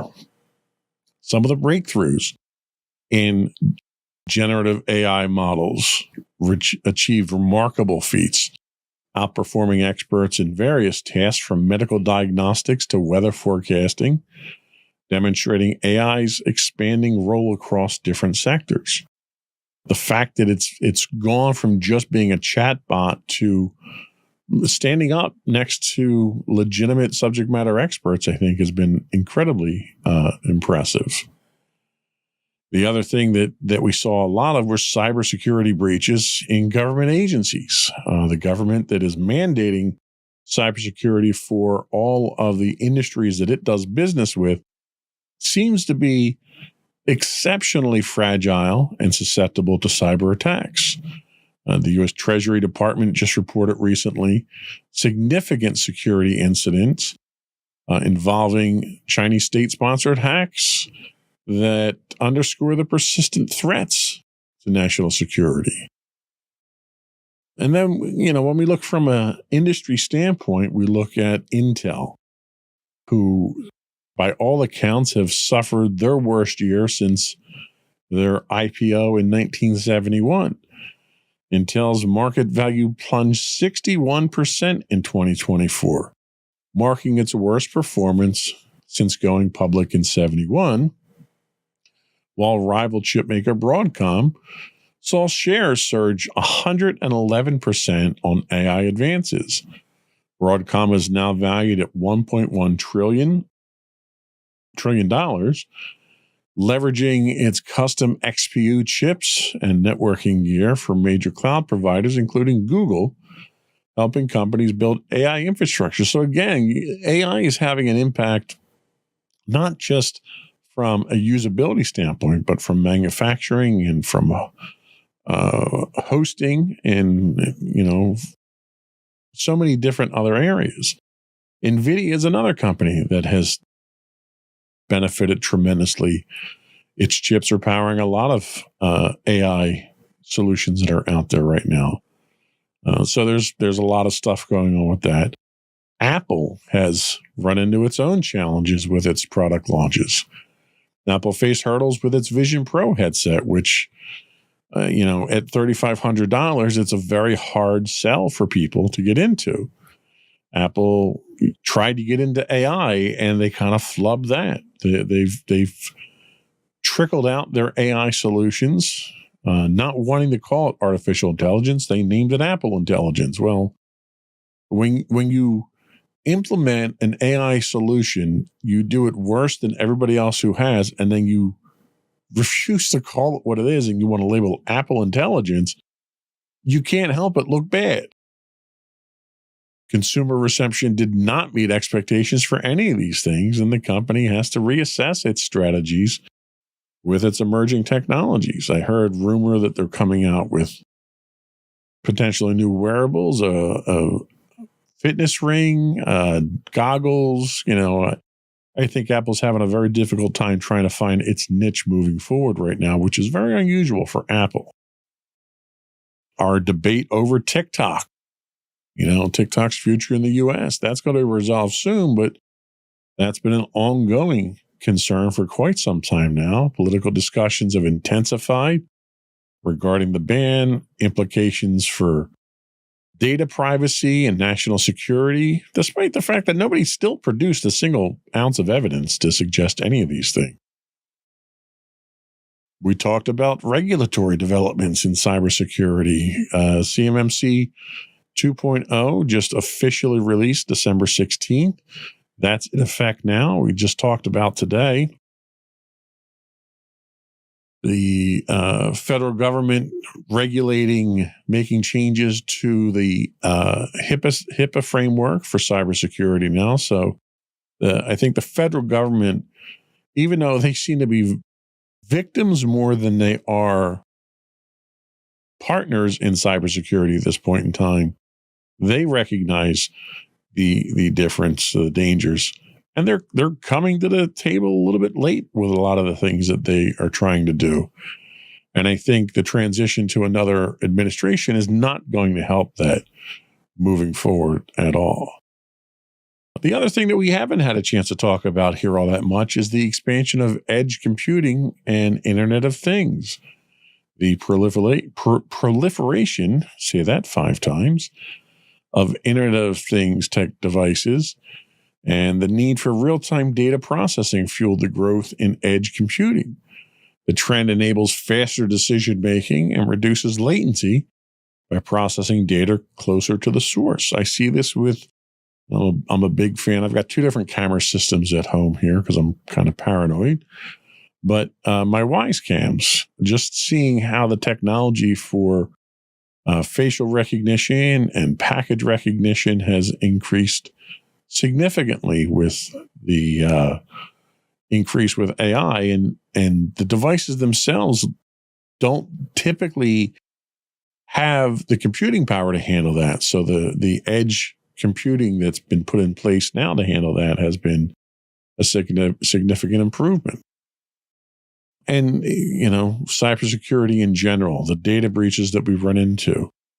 This past year witnessed significant cyber attacks and data breaches, underscoring the critical importance of robust cybersecurity measures. My world is knee-deep in cybersecurity these days. It's complex, it's exhausting, it's frightening to some degree, but it's necessary. There's too many attackers out there that are getting progressively more and more sophisticated. When your attackers are state-sponsored, there's almost unlimited resources for them to take advantage of. So if you don't take it seriously, it's going to be an issue. And I think 2025 is going to see this trend continue. One of the things that 2024 did see, and past years have seen, is an overall lack of resources and trained professionals in cybersecurity training. We need to address that. We can't have that lack of resource, that lack of knowledge, and still expect to compete on the world stage. So these were 10 topics that were recurring themes that sadly I don't think are going to go away in 2025, at least not the regulatory and cybersecurity ones are. But if nothing else, it gives us a chance to reflect on where we were, where we are, and hopefully where we're going. So in our next podcast, we'll finish up with our framework discussion, and then we just got the research and slides finished for our next deep dive, but I'm hoping to line up one or two interviews in between then and now. That was all we had for today. Before we go, I want to once again invite our listening and viewing audience to subscribe to the podcast.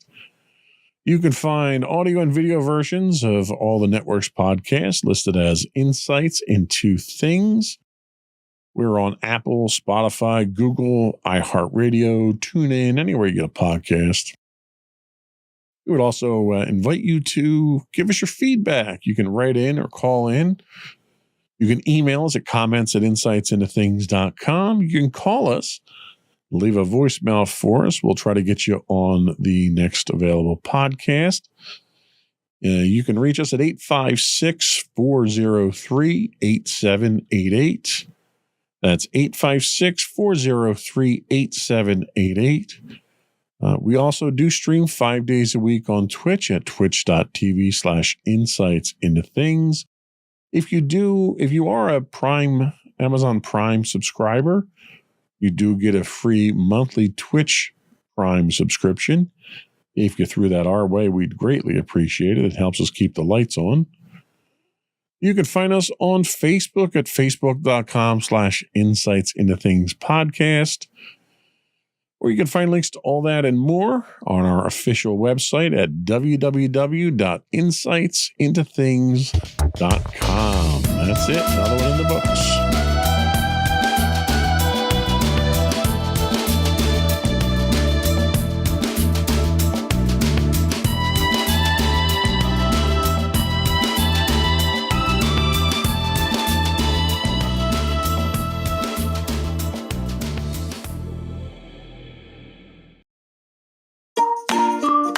Insightful podcasts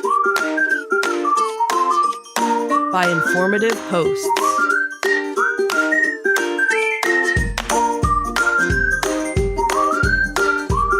Insights into Things, a podcast network. Welcome to Insights into Technology, a podcast exploring the latest in computers, networking, home automation, mobile computing, and all things technology related. Our hosts will take a deeper dive into the latest and greatest in tech trends and give you the information you need to enable your tech-centric world. This is Insights into Technology, episode 15, Cyber Hygiene and Meta's Purge. I'm your host, Joseph Whalen. This is your tech news of the week. The first article comes to us from Cyberscoop. They tell us about CISA's cyber hygiene boom.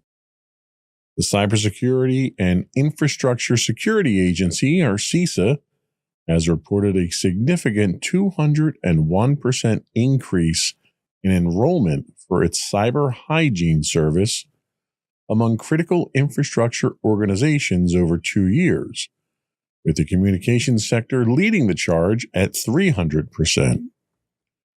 Other sectors, such as emergency services, critical manufacturing, and water systems, also demonstrated substantial growth. This surge has contributed to moderate progress in achieving CISA's cybersecurity performance goals, including mitigating vulnerabilities, limiting exposure of operational technology to the public internet, and improving encryption and email security practices. Key improvements highlighted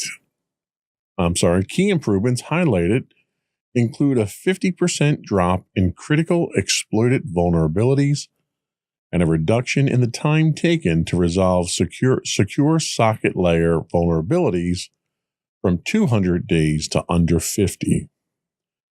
Despite these advancements, challenges remain, such as a 63% exposure rate of operational technology in government services. The report underscores CISA's influence in driving critical infrastructure organizations toward enhanced security postures and emphasizes ongoing efforts to reduce cyber risks in a complex threat environment. So the surge in cyber hygiene enrollment signals a growing awareness, and I think this is really the biggest takeaway from this.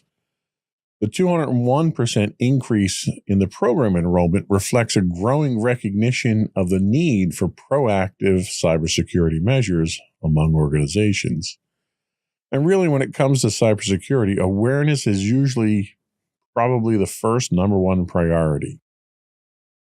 Out of sight, out of mind philosophy of people ignoring cybersecurity, I think, is kind of gone the way of the dodo bird. With a 300% enrollment spike from the communications companies, this highlights how industries dependent on seamless operations have embraced vulnerability scanning as a necessity. And the recent several stories that we've had with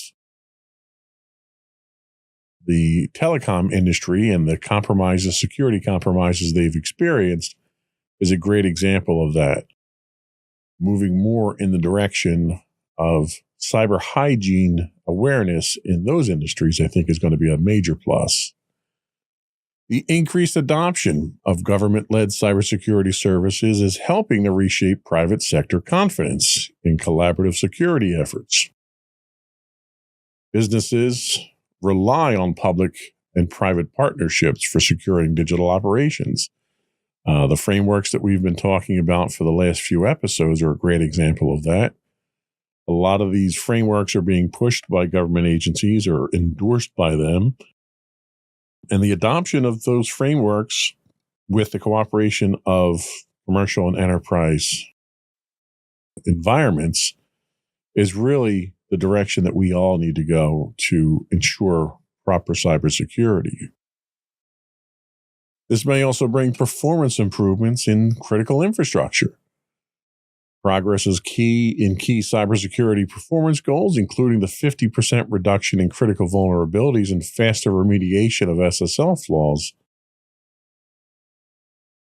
Tell us that even when we're aware of our cybersecurity issues and when we can keep these in the headlines and keep these in the forefront, not only can we make things more secure, we can also make things more efficient for all the users of this technology as well. These efforts led directly to reducing exploitable services, and I think that's a key. A reduction in exploitable services of 12, what was 12 per organization, to 8 per organization represents a significant progress in securing enterprise systems. The data underscores the importance of regular vulnerability scanning and patch management for reducing attack surfaces. Again, this is one of those things where cybersecurity is not a one-and-done solution. It's an implemented solution. It's a process of continual improvement and monitoring and scanning because your attackers out there are continuing to evolve. So if you are not vigilant in your monitoring and scanning, you very well could be exposed. The news also has implications for enterprise policy and strategy moving forward. The impact noted in the report suggests that while there is improvement, achieving robust cybersecurity across critical infrastructure sectors is still an ongoing challenge. Again, T-Mobile was in the news just last week with some of the challenges that they had. This reflects directly on enterprise strategies that need to align with government recommended security goals. So, a couple of questions come out of this. Should enterprises adopt CISA's cybersecurity performance goals as part of their strategic frameworks? It's standards-based. It's government-sponsored. There's a chance that you can get some assistance from the government with it. So it's probably a decent direction for especially small and medium-sized businesses to go down. It's a practical way of achieving some of this security. How do government insights into systemic risks influence board-level decisions in the private sector? You've got the federal government out there now that's basically trying to impose certain cybersecurity standards, and there's a cost to it. There's an impact on production. There's an impact on your business's efficiency. These are all influences. These are all variables that your board level management needs to take into account and how it's going to impact your company. So, it's all definitely a move in the right direction. Seeing the federal government step up and provide these resources, and if nothing else, to at least coordinate the effort, I think is a good thing. And I hope more people, as a result, see this and take advantage of some of the resources that are out there. And it can only help you get better at security if you pay attention to these things. Our next article comes to us from Security Week. Hacktivist or hustler, the FunSec mystery deepens. A newly emerged ransomware group called FunkSec claimed responsibility for over 80 attacks in December of 2024. The attacks are leveraging AI-generated malware written in Rust. Believed to be inexperienced threat actors operating under a ransomware as a service model, FunkSec utilizes double extortion tactics, threatening to publicly leak stolen data if victims do not pay. They stand out for their low ransom demands and for releasing some of their source code online, as well as for incorporating distributed denial of service capabilities, a hidden virtual network, computing module, and AI-driven tools in their operations. Despite their swift rise to infamy, FunkSec activists claims appear questionable, with the group often recycling data from older campaigns. Their public promotions reference previous hacktivist collectives, but experts remain skeptical about these associations. Still, the novelty of their AI-based tactics has grabbed the attention of the cybersecurity world, raising concern about how readily accessible tools can empower inexperienced operators to deploy destructive ransomware at scale. And again, that's the takeaway from this, is how dangerous this type of service itself can be. FunkSec's use of AI-driven code generation hints at a future where sophisticated ransomware becomes easier to create, even by less experienced operators. Your script kiddies out there have just gotten much more dangerous. This trend can rapidly escalate the cyber threat landscape, forcing enterprises to rethink and strengthen their security measures. By following the ransomware as a service model, FunkSec offers its malware toolkit to other criminals, magnifying the impact on businesses worldwide. The service-based approach lowers entry barriers to cybercrime and contributes to a higher volume of attacks on enterprise systems. Every time you make it easier for somebody to commit a crime, it's more likely that they're going to commit that crime, I think. FunkSec's strategy of encrypting files and threatening to release stolen data amps up the pressure on commercial entities to pay ransoms. You've got stories now where government agencies in Europe are making it illegal for some institutions to pay ransomware demands at this point in time, or else they're going to pay, I guess, more ransomware ransoms to the government. This also puts sensitive corporation information at heightened risk and adds new layers of legal and reputational concerns. Gone are the days of people who breach your security and then force you to pay them to not release information. That kind of goes by the wayside when they wind up selling that information anyway, even after you've paid your ransom. So it kind of cuts into the whatever trust, I guess, you could have for these criminals. Their relatively modest ransom requests, sometimes as low as $10,000, might actually entice more people to pay. When you get these attacks that come out and they're asking for $10 million, a lot of your cybersecurity insurance out there won't cover anything like that. There's limits on what they'll cover. And a lot of the companies simply can't afford to pay that, especially when you're hitting small and medium-sized businesses. When you start asking for something that's, I want to say it's reasonable, but I mean, is any ransom for your data really reasonable? But when you're asking for sums of money as low as $10,000, some companies are going to bite the bullet and do that. If not doing that is going to force them to shut down or have extended periods of outages, it's going to cost them even more money. Enterprises relying on third-party vendors or smaller organizations with fewer security resources may become more attractive targets for groups like FunkSec because they can pay these and because they know they don't have the ability to mitigate them very easily. Their AI-based malware combined with modular attack tools such as denial of service attacks, password scrapers, or a hidden VNC connection can employ weak links in supply chains and gain broader access to commercial networks. So even though these attacks are not as sophisticated as what we're seeing in some of the more resource-intensive nation-state hacks, it's probably more dangerous the way that they're going about it. They're making attacks easier for people.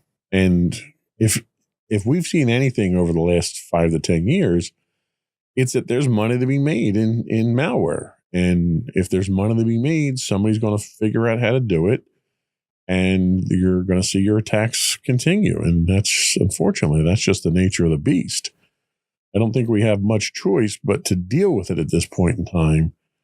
Try to shut them down whenever possible, but, be vigilant about how you're protecting your network. Backups. When you're talking about encrypted malware here, the biggest defense against that is to have backups.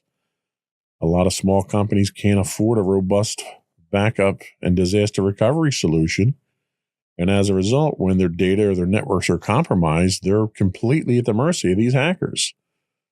There are plenty of services out there. I happen to favor Datto at my organization, but there are plenty of organizations out there solutions, I should say, out there that can provide you with robust backups. I've used CrashPlan. I've used, there's another one that I use at home that is available. They have commercial options available. I mean, even using an AWS storage solution to just drop your data to can get you back up within minutes of being attacked. And that's exactly the kind of mitigation that these companies, these hackers and attackers don't want you to employ because it puts them out of business. So very dangerous, and it's one of those issues that's going to continue to evolve, and we'll keep an eye on it. CISA warns of second Beyond Trust vulnerability, another article from Security Week. The U.S. Cybersecurity and Infrastructure Security Agency has issued an urgent alert regarding a second vulnerability in Beyond Trust privileged remote access and remote support solutions. Tracked as CVE 2024-12686, this medium severity command injection flaw has been actively exploited, including in an attack linked to Chinese state-sponsored hackers targeting the U.S. Department of Treasury, which we talked about previously. The vulnerability allows hackers with administrative privileges to upload malicious files and to execute commands on affected systems.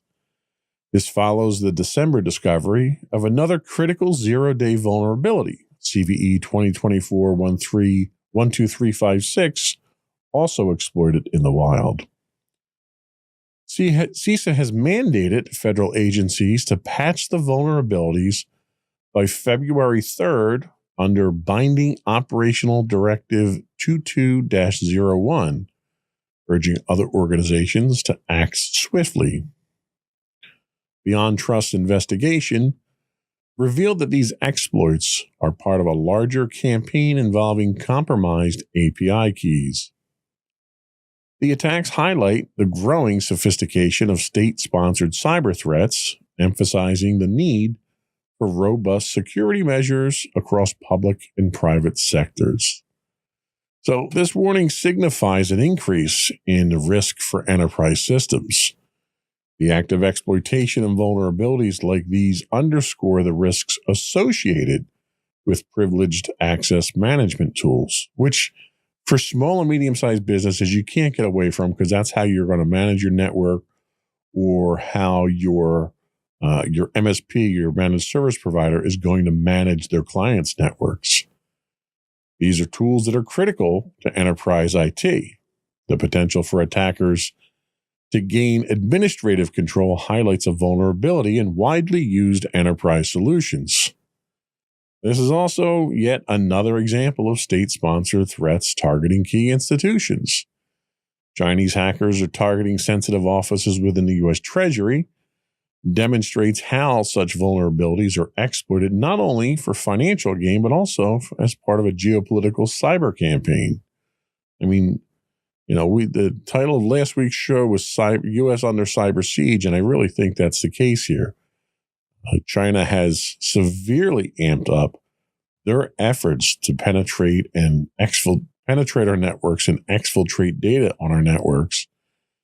And, our government's immediate response is let's ban TikTok. Well, I've yet to see any evidence to suggest that TikTok has been a vector into any of these breaches at this point in time. And I think we need to really focus on what the cause of these breaches are, defending against them, and possibly even retaliating. If we were attacked militarily, we wouldn't be sitting here and letting them attack us over and over and over again. What are we doing as a government to retaliate on these types of things if they're state sponsored? And all evidence seems to suggest that they are state sponsored at this point in time. Now, backing that down a bit, these types of threats do put pressure on enterprises to act quickly. The CISA directive mandates that federal agencies patch by February 3rd, which is not much time at all. But the broader implications for enterprises are clear at this point. Timely vulnerability management and patching are critical. If you do not have a resource within your organization that is handling these things, patches come out constantly. We just had Microsoft's Patch Tuesday, and again, over 100 or so patches came out. And it's like, for an operating system that's as mature as Windows 11 is, you should not have that many bugs, especially when you're patching 100 plus a month.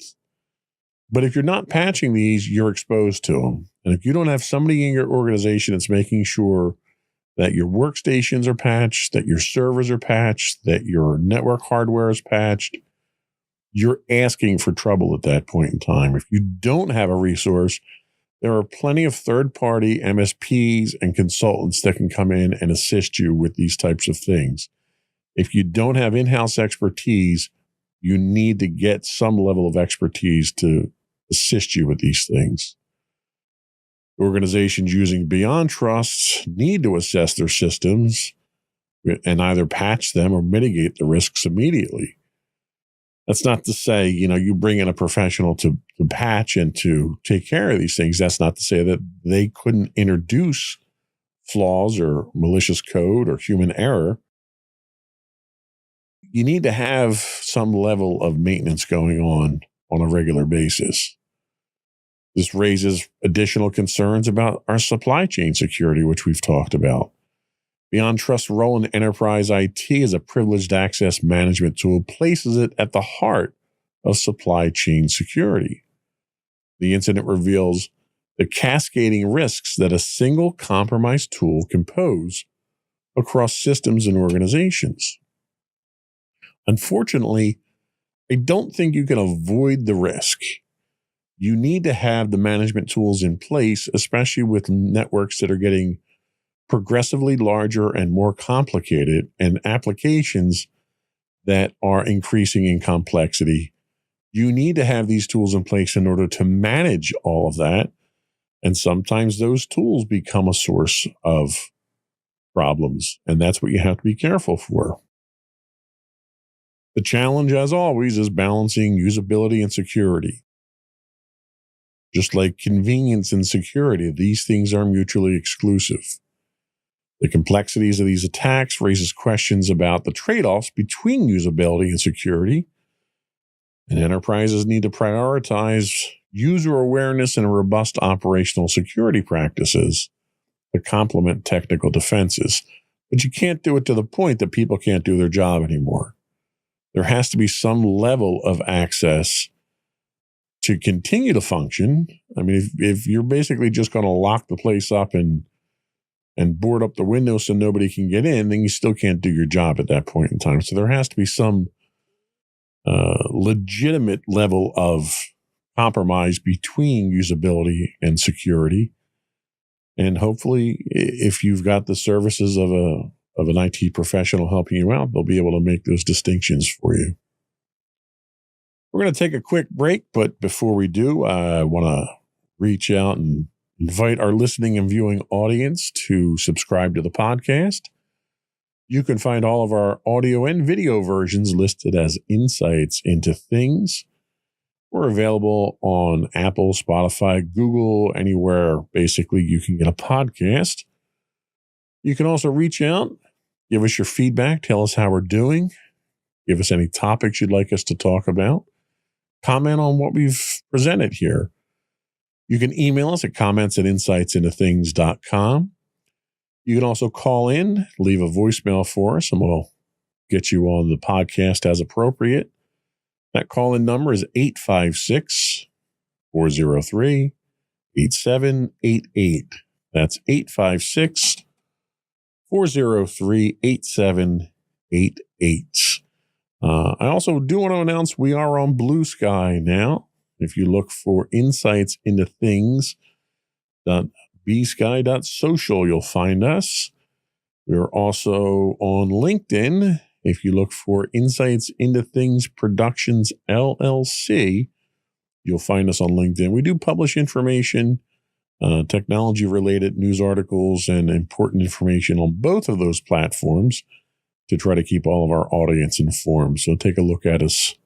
Take a look for us there. Or you can go to our website and get links to all of our social media at www.insightsintothings.com. We'll be right back.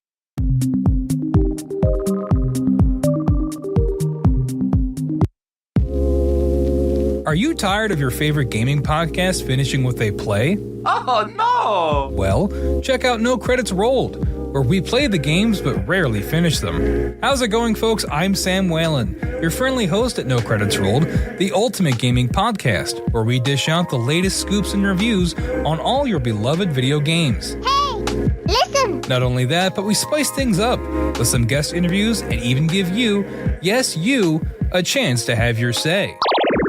Tune in every other week for a fresh dose of No Credits Rolled, available on all major podcast platforms, and hit us up on social media at No Credits Rolled. So why wait? Let's dive into the gaming world together, where finishing games is optional, but the fun is guaranteed.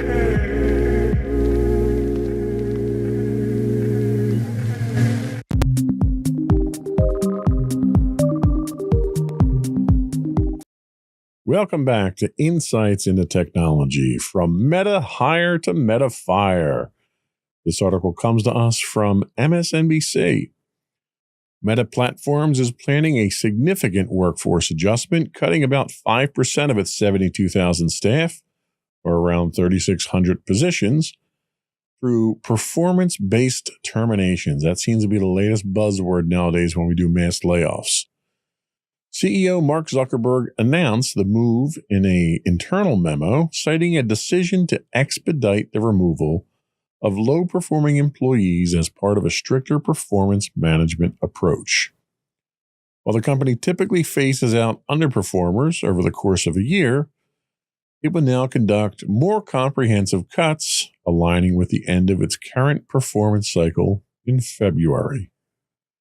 U.S.-based employees affected by the cuts are expected to be notified by February 10th, while international employees will receive updates at a later date. The reductions will only apply to staff eligible for performance reviews, with Zuckerberg assuring impacted workers of, quote, generous severance packages consistent with previous layoffs. Meta also plans to fill the vacated roles with new hires throughout the year, signaling ongoing workforce restructuring amid a competitive tech landscape. So this is very similar to what we heard from Microsoft in last week's podcast, where they are using performance-based metrics to basically trim their workforce down. They didn't actively state that they were going to be doing additional hires like Meta did here, but I think time will tell whether or not there's any truth to that.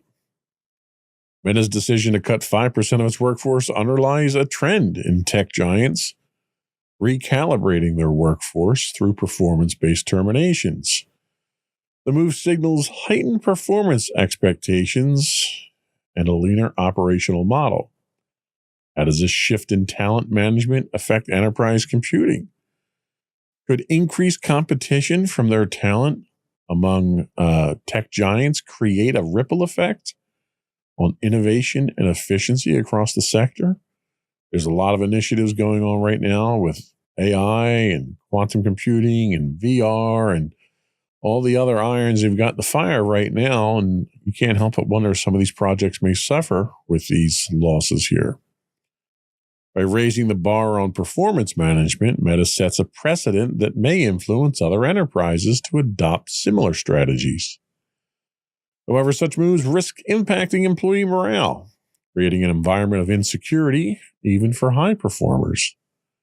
Can enterprises strike a balance between maintaining high standards and fostering employee confidence? How does this approach impact productivity and retention in competitive industries? I, for one, am not a big fan of trying to manage through fear, and a lot of times that's what layoffs really are intended to do. You're obviously getting rid of some of the underperformers, but the reason for doing it in such a public way is to kind of scare the rest of the employees into improving their performance. And I find the carrot and stick approach, this being the stick portion of it, tends to be the least effective. If anything, what you'll wind up doing here usually is generating that sense of insecurity, which has people start looking to move to other jobs. And invariably, the people that leave the company voluntarily first are the best employees that you have. So you probably don't want to inspire them to make any rash moves like that. I think it's much better to use the carrot approach and inspire people, build them up. Grow your people, invest in them. Filling vacated roles with new hires highlights a strategy to align workforce capabilities with evolving business goals. Whether or not Meta follows through with that, or if they're just going to do this layoff and then another layoff and another layoff. A lot of times when companies do public announcements of layoffs, they try to couch that bad news with the promise of hiring more people. And in my experience, that seldom actually works out. Meta's decision to accelerate performance-based terminations reflects a broader trend of redefining expectations in high-stakes industries. Other companies may follow suit, and we already talked about Microsoft doing so, setting a new industry standard for performance evaluation and accountability. Trend could push enterprises to adopt stricter performance metrics, or it could backfire by fostering that culture of fear and a high turnover. The problem is that every time you have a loss of any percentage of your employees, there's a certain, what we often call tribal knowledge that is proprietary to your organization, that only people that work there have developed, and people that have been there for extended periods of time have accumulated more of it. And when these people walk out the door, you're left scrambling to try to fill those holes, to, find those emails or figure out what these systems did, or, whatever the knowledge was that walked out the door. You tend to wind up hurting for that. And it can cause some serious issues with efficiencies moving forward. With Meta aiming to realign its workforce, there's potential for shifts in the development and delivery of enterprise-level tools, particularly in areas like AI, VR, and enterprise communication platforms. The staffing changes could influence the roadmap and reliability of Meta's enterprise products. Competitors may capitalize on any disruption caused by Meta's internal adjustments. It's hard to keep your competitive edge. It's hard to keep your pace up. It's hard to keep your development, your research and development going. And you've got people that may be walking out of here with vital knowledge that's going to your competitors and helping your competitors advance faster. So it's very, IT is not like other typical industries, manufacturing or retail or something like that, where a high turnover rate of your employees can be minimally impactful to the business because people are interchangeable. You find in technology that people tend to have specialties in what they do. They may be specialists in certain areas. They may have certain talents. They may have knowledge of certain proprietary information. And when you get into a cycle of layoffs and turnover from employees leaving on their own, it can certainly have a significant and a very negative impact on the overall organization. So companies need to be careful of that. But, I'm not telling Meta anything I'm sure they don't already know. Next up, Biden goes big on data centers. This one comes to us from the Associated Press. President Joe Biden has signed an executive order to accelerate the construction of large-scale AI infrastructure in the United States, focusing on data centers and new clean power facilities. Under the order, federal agencies must make government sites available for AI data centers and expedite their connection to renewable energy sources, aiming to support the energy-hungry computational needs behind advanced AI models. The Department of Defense and Departments of Defense and Energy will each designate at least 3 sites for private companies to build AI data centers, with developers shouldering all construction and clean power generation costs. The administration sees this effort as critical for national security and continued U.S. leadership in AI. This is particularly important given predictions that data center energy usage could account for up to 12% of the nation's electricity consumption by 2028. While the order intends to streamline the permitting process and encourage sustainable power solutions, Some experts point to missing provisions, such as water use monitoring and guidance, as ongoing challenges to be addressed in future policies. The executive order aims to remove bottlenecks from constructing AI-optimized data centers, which, I think we're going all in with AI at this point in time. I'm not sure why the government is subsidizing it, though. That's a little alarming to me.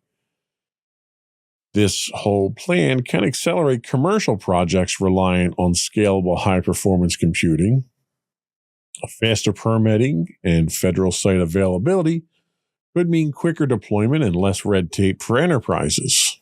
Whether or not this initiative will continue under the incoming Trump administration is up for debate. The order does mandate new data centers run on clean energy, which is not consistent with the Trump energy policies. This is expected to nudge companies towards greener power solutions. We'll see if that happens under the new administration. With data center electricity usage potentially soaring to 12% of the nation's total, this provision impacts both environmental targets and cost management strategies for enterprise IT. Again, environmental is not a priority for the incoming Trump administration. So I think, if anything, expecting this initiative to continue much longer is probably wishful thinking. Reserved federal sites and public labor agreements could help smaller AI companies compete against tech giants, thus opening the door to innovation across the commercial sector. This inclusive approach diversifies the AI marketplace and fosters new business-to-business partnerships. By building AI infrastructure within the U.S.'s borders, businesses can benefit from more secure supply chains and controlled access to cutting-edge technology. The onshoring strategy helps reduce reliance on overseas providers and fortifies enterprise cybersecurity postures. One of the things that we're seeing now is an intent to shut down the export of chips that are suitable or optimized for AI to companies like China already. And again, this is part of the whole cyber Cold War that's going on at this point in time. Having these resources in-house or onshore, as they say, is an advantage, especially for industries like, mine or anyone who does business with the Department of Defense, where there are already in place restrictions for offshoring data and provisions that require you to use domestic services and employee only U.S. citizens and a number of other controls, which is easily accomplished when you have these kind of resources onshore. But despite its emphasis on clean power, the order is largely silent on managing data centers' water usage. And this is where the real controversy comes from. We look at what's going on out in California right now, out west, the Southwest has a lot of data centers in them. They've already obviously got some water issues out there. They've got environmental issues. They've been under a 30-year historic drought out there. One of the things these data centers need is a lot of water for cooling purposes. They use them for radiant cooling. And there's no provision in here on how to manage that. So this could be a compounding problem that we simply kick down the line a little bit further, and we'll have to deal with it eventually. Next up, Microsoft's Copilot Chat, free AI bait or a $30 hook. This comes to us from The Verge. Microsoft has relaunched its business AI tool as Microsoft 365 Copilot Chat. That just rolls right off the tongue, doesn't it? Microsoft is now offering a free GPT-powered AI chat experience to tempt organizations into adopting its paid AI services.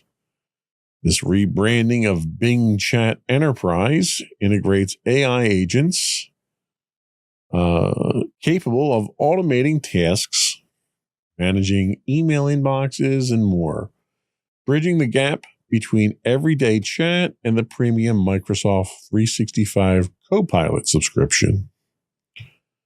For $30 per user per month, businesses can gain deeper integrations with tools like Word and Excel, but Copilot Chat offers a taste of its capabilities without upfront commitment. The new pricing model introduces flexibility with pay-as-you-go options based on usage, measured in message credits. Credits in quotes. Generative AI tasks cost more credits compared to simpler responses, allowing businesses to control spending. The tool aims to attract more enterprises to Microsoft's AI ecosystem, leveraging its position as a leader in workplace software while showcasing how AI can enhance productivity and efficiency. So, this is another one of those situations where Microsoft is, first of all, they've put a product out there. They had people subscribe to the product, and then they decide to rebrand it and change it, and just the lack of consistency and the lack of stability coming out of Microsoft with these types of initiatives where they're basically playing by the seat of their pants here. They came out with a service. Chances are that service not only wasn't making money, it was probably losing money because it was poorly thought out. And now they want to relaunch it to basically nickel and dime their users. This is very similar to some of their other licensing practices where everything they want to do is a subscription. It's to the point now where you're going to start seeing functions within Word. You want a spell check? Oh, but you have to pay an add-on subscription for that. You want templates? Oh, that's an add-on subscription for that. Everything they want to do. And these aren't even just subscriptions. These aren't flat subscriptions. In this case here, it's a metered subscription. It's basically like being in a taxi cab, turning the meter on and not knowing, how you're getting to your destination and how much it's going to cost you. Microsoft tries to build this as, this allows you to pay what you want and manage your own usage and control your budgets. And really what it is, it's no different than microtransactions in video games or anything like that. It's a way for people to sign up for something and throw money away for a while and have that expense kind of lost in the shuffle. And they're going to nickel and dime you. And that type of licensing just annoys me. It really does. This new offering attempts to bridge AI accessibility and premium features. Microsoft 365 Copilot Chat provides the free entry point to AI-powered productivity, aiming to familiarize businesses with its capability. It's like a drug dealer. The first one's free, and then we're going to charge you for the rest once we get you addicted. Microsoft is counting on organizations using the pay-as-you-go model for flexible adoption. The introduction of the new pricing model aligns AI costs with business needs, or at least that's what Microsoft wants you to think.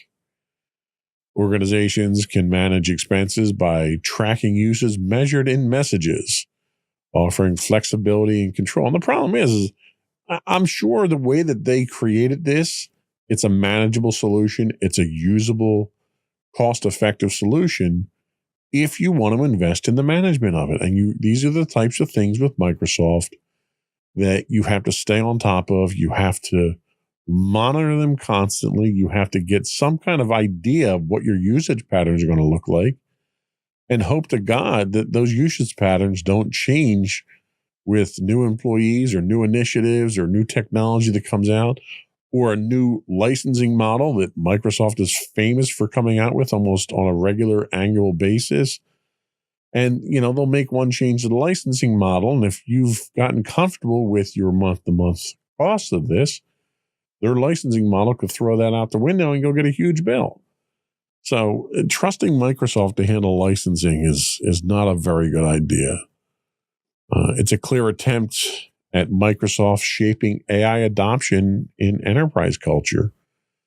Microsoft's strategic push into AI-powered workflows reflects a broader trend of embedding AI into enterprise culture. And I think the problem is that most people don't know what AI is at this point in time. And to make an investment like this, to make a commitment like this is difficult.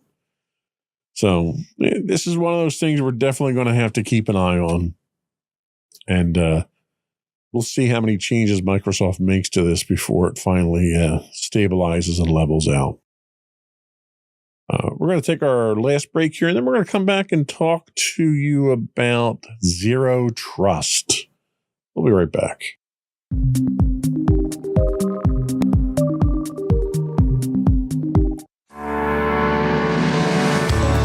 Insights into Entertainment, a podcast series taking a deeper look into entertainment and media.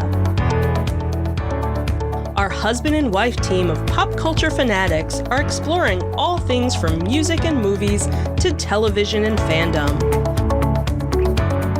We'll look at the interesting and obscure entertainment news of the week. We'll talk about theme park and pop culture news. We'll give you the latest and greatest on pop culture conventions. We'll give you a deep dive into Disney, Star Wars, and much more. Check out our video episodes at youtube.com/insightsintothings. Our audio episodes at podcast.insightsintoentertainment.com, or check us out on the web at insightsintothings.com.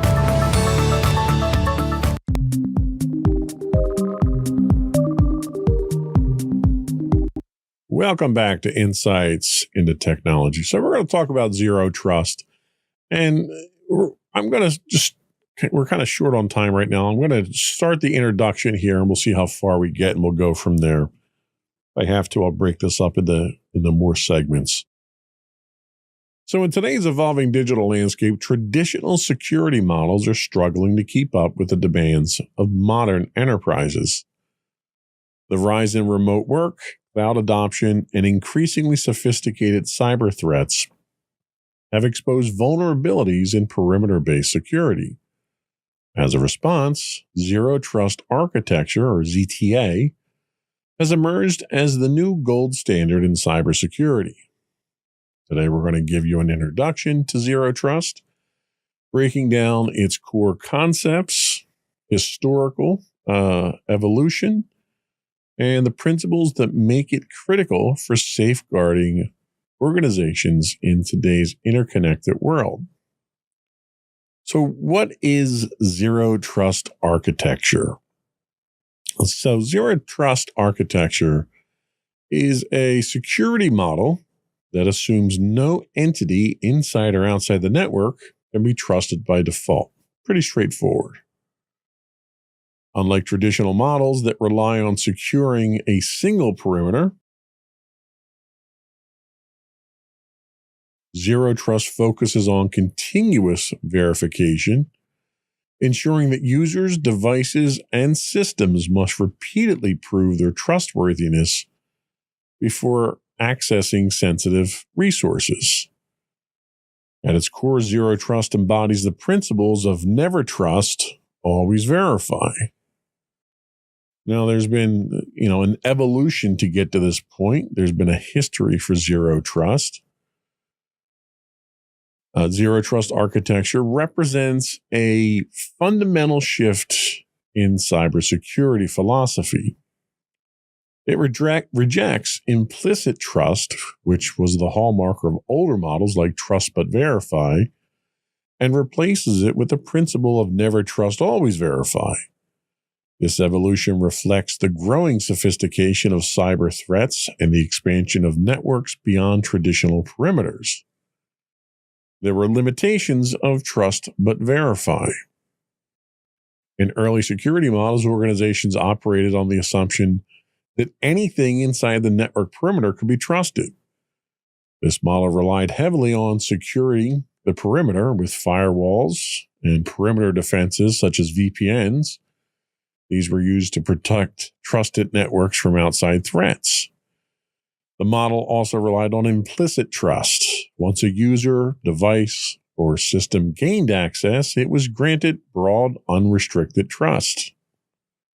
However, this approach became problematic as networks grew more complex. They faced rising challenges, like some advanced threats. Attackers exploited trust credentials to move laterally within networks undetected. Network expansions, cloud services, remote work, and IoT devices blurred the boundaries of traditional parameters. You also had to deal with insider threats. Malicious insiders or compromised systems operating inside the trusted zone became significant risks. So the limitations of trust but verify became evident. Securing a single perimeter was no longer sufficient to safeguard sensitive assets. So in the early 2000s, we get the model that's referred to as the castle and moat model. The castle and moat model dominated cybersecurity in the early 2000s. Organizations created strong perimeters, or the moat, around their internal systems, or the castle. Firewalls, intrusion detection systems, and virtual private networks were key tools for perimeter defense. Some of the key challenges here, while the model excelled at keeping external threats out, it failed to address internal threats and lateral movement. Once an attacker breached the perimeter, they could often access sensitive systems without further validation. So, right around 2009, we see the birth of Zero Trust. John Kindervag, a Forrester research analyst, formally introduced the concept of Zero Trust. He challenged the assumption of implicit trust within networks, stating that all users, devices, and systems must be verified continuously. The core principle of Zero Trust became never trust, always verify, meaning that access is granted based on identity verification and context, such as user role or device health. No entity is inherently trusted, even if it operates within the network. Kindervag's work marked the beginning of a new security paradigm, one that eliminated the weaknesses of the castle and moat model by adopting a least privileged access strategy. Present Zero Trust adoption in a cloud-first world. The modern cybersecurity landscape has accelerated the adoption of Zero Trust due to remote work, cloud migrations, and advanced threats. The key enablers of Zero Trust are Zero Trust Network Access, ZTNA. It replaces legacy VPNs by providing secure identity-based access to specific applications instead of the entire network. Microsegmentation. Networks are divided into smaller, isolated segments, limiting lateral movement and containing breaches, and as well as continuous verification. Real-time monitoring and behavioral analytics and context-aware access controls ensure that trust is never static. So a great example of this, a cloud-based enterprise implementing Zero Trust verifies user identity through multi-factor authentication, validates the device's security posture, and only grants access to specific resources relevant to the user's role. The evolution of cybersecurity from trust but verify to never trust, always verify reflects the dynamic nature of today's threat landscape. Zero Trust architecture has emerged as the solution to address limitations of legacy security models, enabling organizations to secure their assets in an increasingly complex and distributed network. As organizations continue to adopt cloud technologies, support remote workforces, and combat advanced threats, the adoption of Zero Trust principles such as ZTNA, microsegmentation, and continuous verification will only accelerate. Zero Trust is not just the future of cybersecurity, it's the foundation for securing modern digital environments. And Zero Trust goes hand in hand with security frameworks. It's simply a tool or a methodology of how to secure things. And in the coming episodes, we're going to dig a little bit deeper into what some of these principles are and some of the implementations are, and get a little bit more in depth with zero trust and where it's going, where its future actually lies. That was all we had for today. Before we do go, I want to once again invite our listening and viewing audience to subscribe to Insights into Things on Apple Podcasts, Spotify, or any place you get a podcast these days. We'd also love to hear from you. You can write into us. You can email at comments@insightsintothings.com. You can call in and leave us a voicemail. Our call-in number is 856-403-8788. That's 856-403-8788. Leave a message and let us know what you want to talk about. And if you want us to get it on the show, we can certainly work to get that taken care of for you. You can find high-res versions of all of our videos on YouTube at youtube.com/insightsintothings. We do stream 5 days a week on Twitch at twitch.tv/insightsintothings. You can check us out on Blue Sky at insightsintothings.bsky.social. We are now on LinkedIn. You can look for us at Insights Into Things Productions LLC, or you can check out our Facebook at facebook.com/insightsintothingspodcast. All those links and more, as well as all of our episodes, are available on the web at www.insightsintothings.com. That's it. Another one in the books.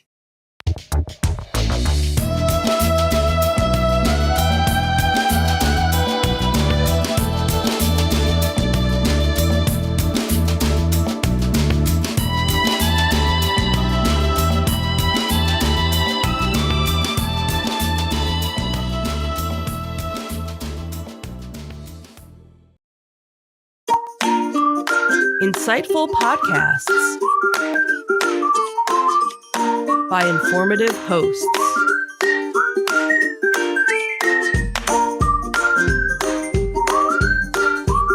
Insights into Things, a podcast network.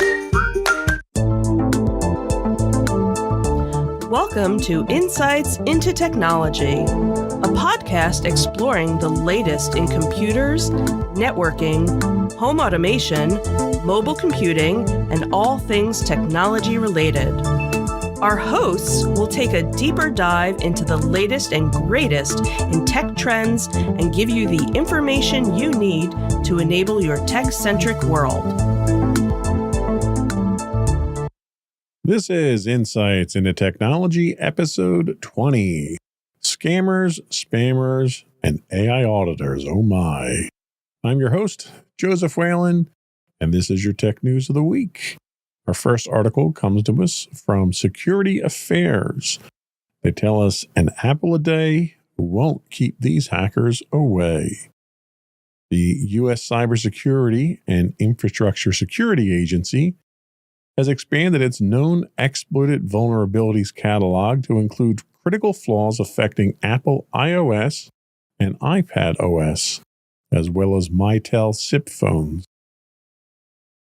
The Apple vulnerability, identified as CVE 2025-24200, involves incorrect authorization that could allow attackers to disable USB restricted mode on locked devices, potentially exposing sensitive data.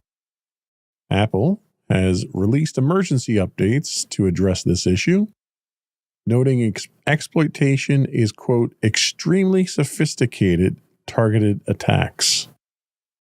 The Mitel vulnerability, CVE 2024-41710, pertains to an argument injection flaw in SIP phones, which could be leveraged for unauthorized access or control. CISA's inclusion of these vulnerabilities underscores the necessity for prompt patching to mitigate potential security breaches. So what are the implications of this for enterprise security? unpatched Apple iOS and Mitel phones, the vulnerabilities pose serious risks to enterprises, including data breaches, operational disruptions, cyber espionage, and compliance violations. So depending on what your organization does and what they have to be compliant with depends on where your risks really lie here. Organizations must apply patches immediately, monitor network activity, and implement zero trust security to mitigate potential exploitation. Challenges in vulnerability management mean to detect and prevent sophisticated attacks of this nature, organizations should deploy behavioral-based threat detection, endpoint protection, and network monitoring while enforcing zero trust security principles. To ensure timely updates without disrupting operations, enterprises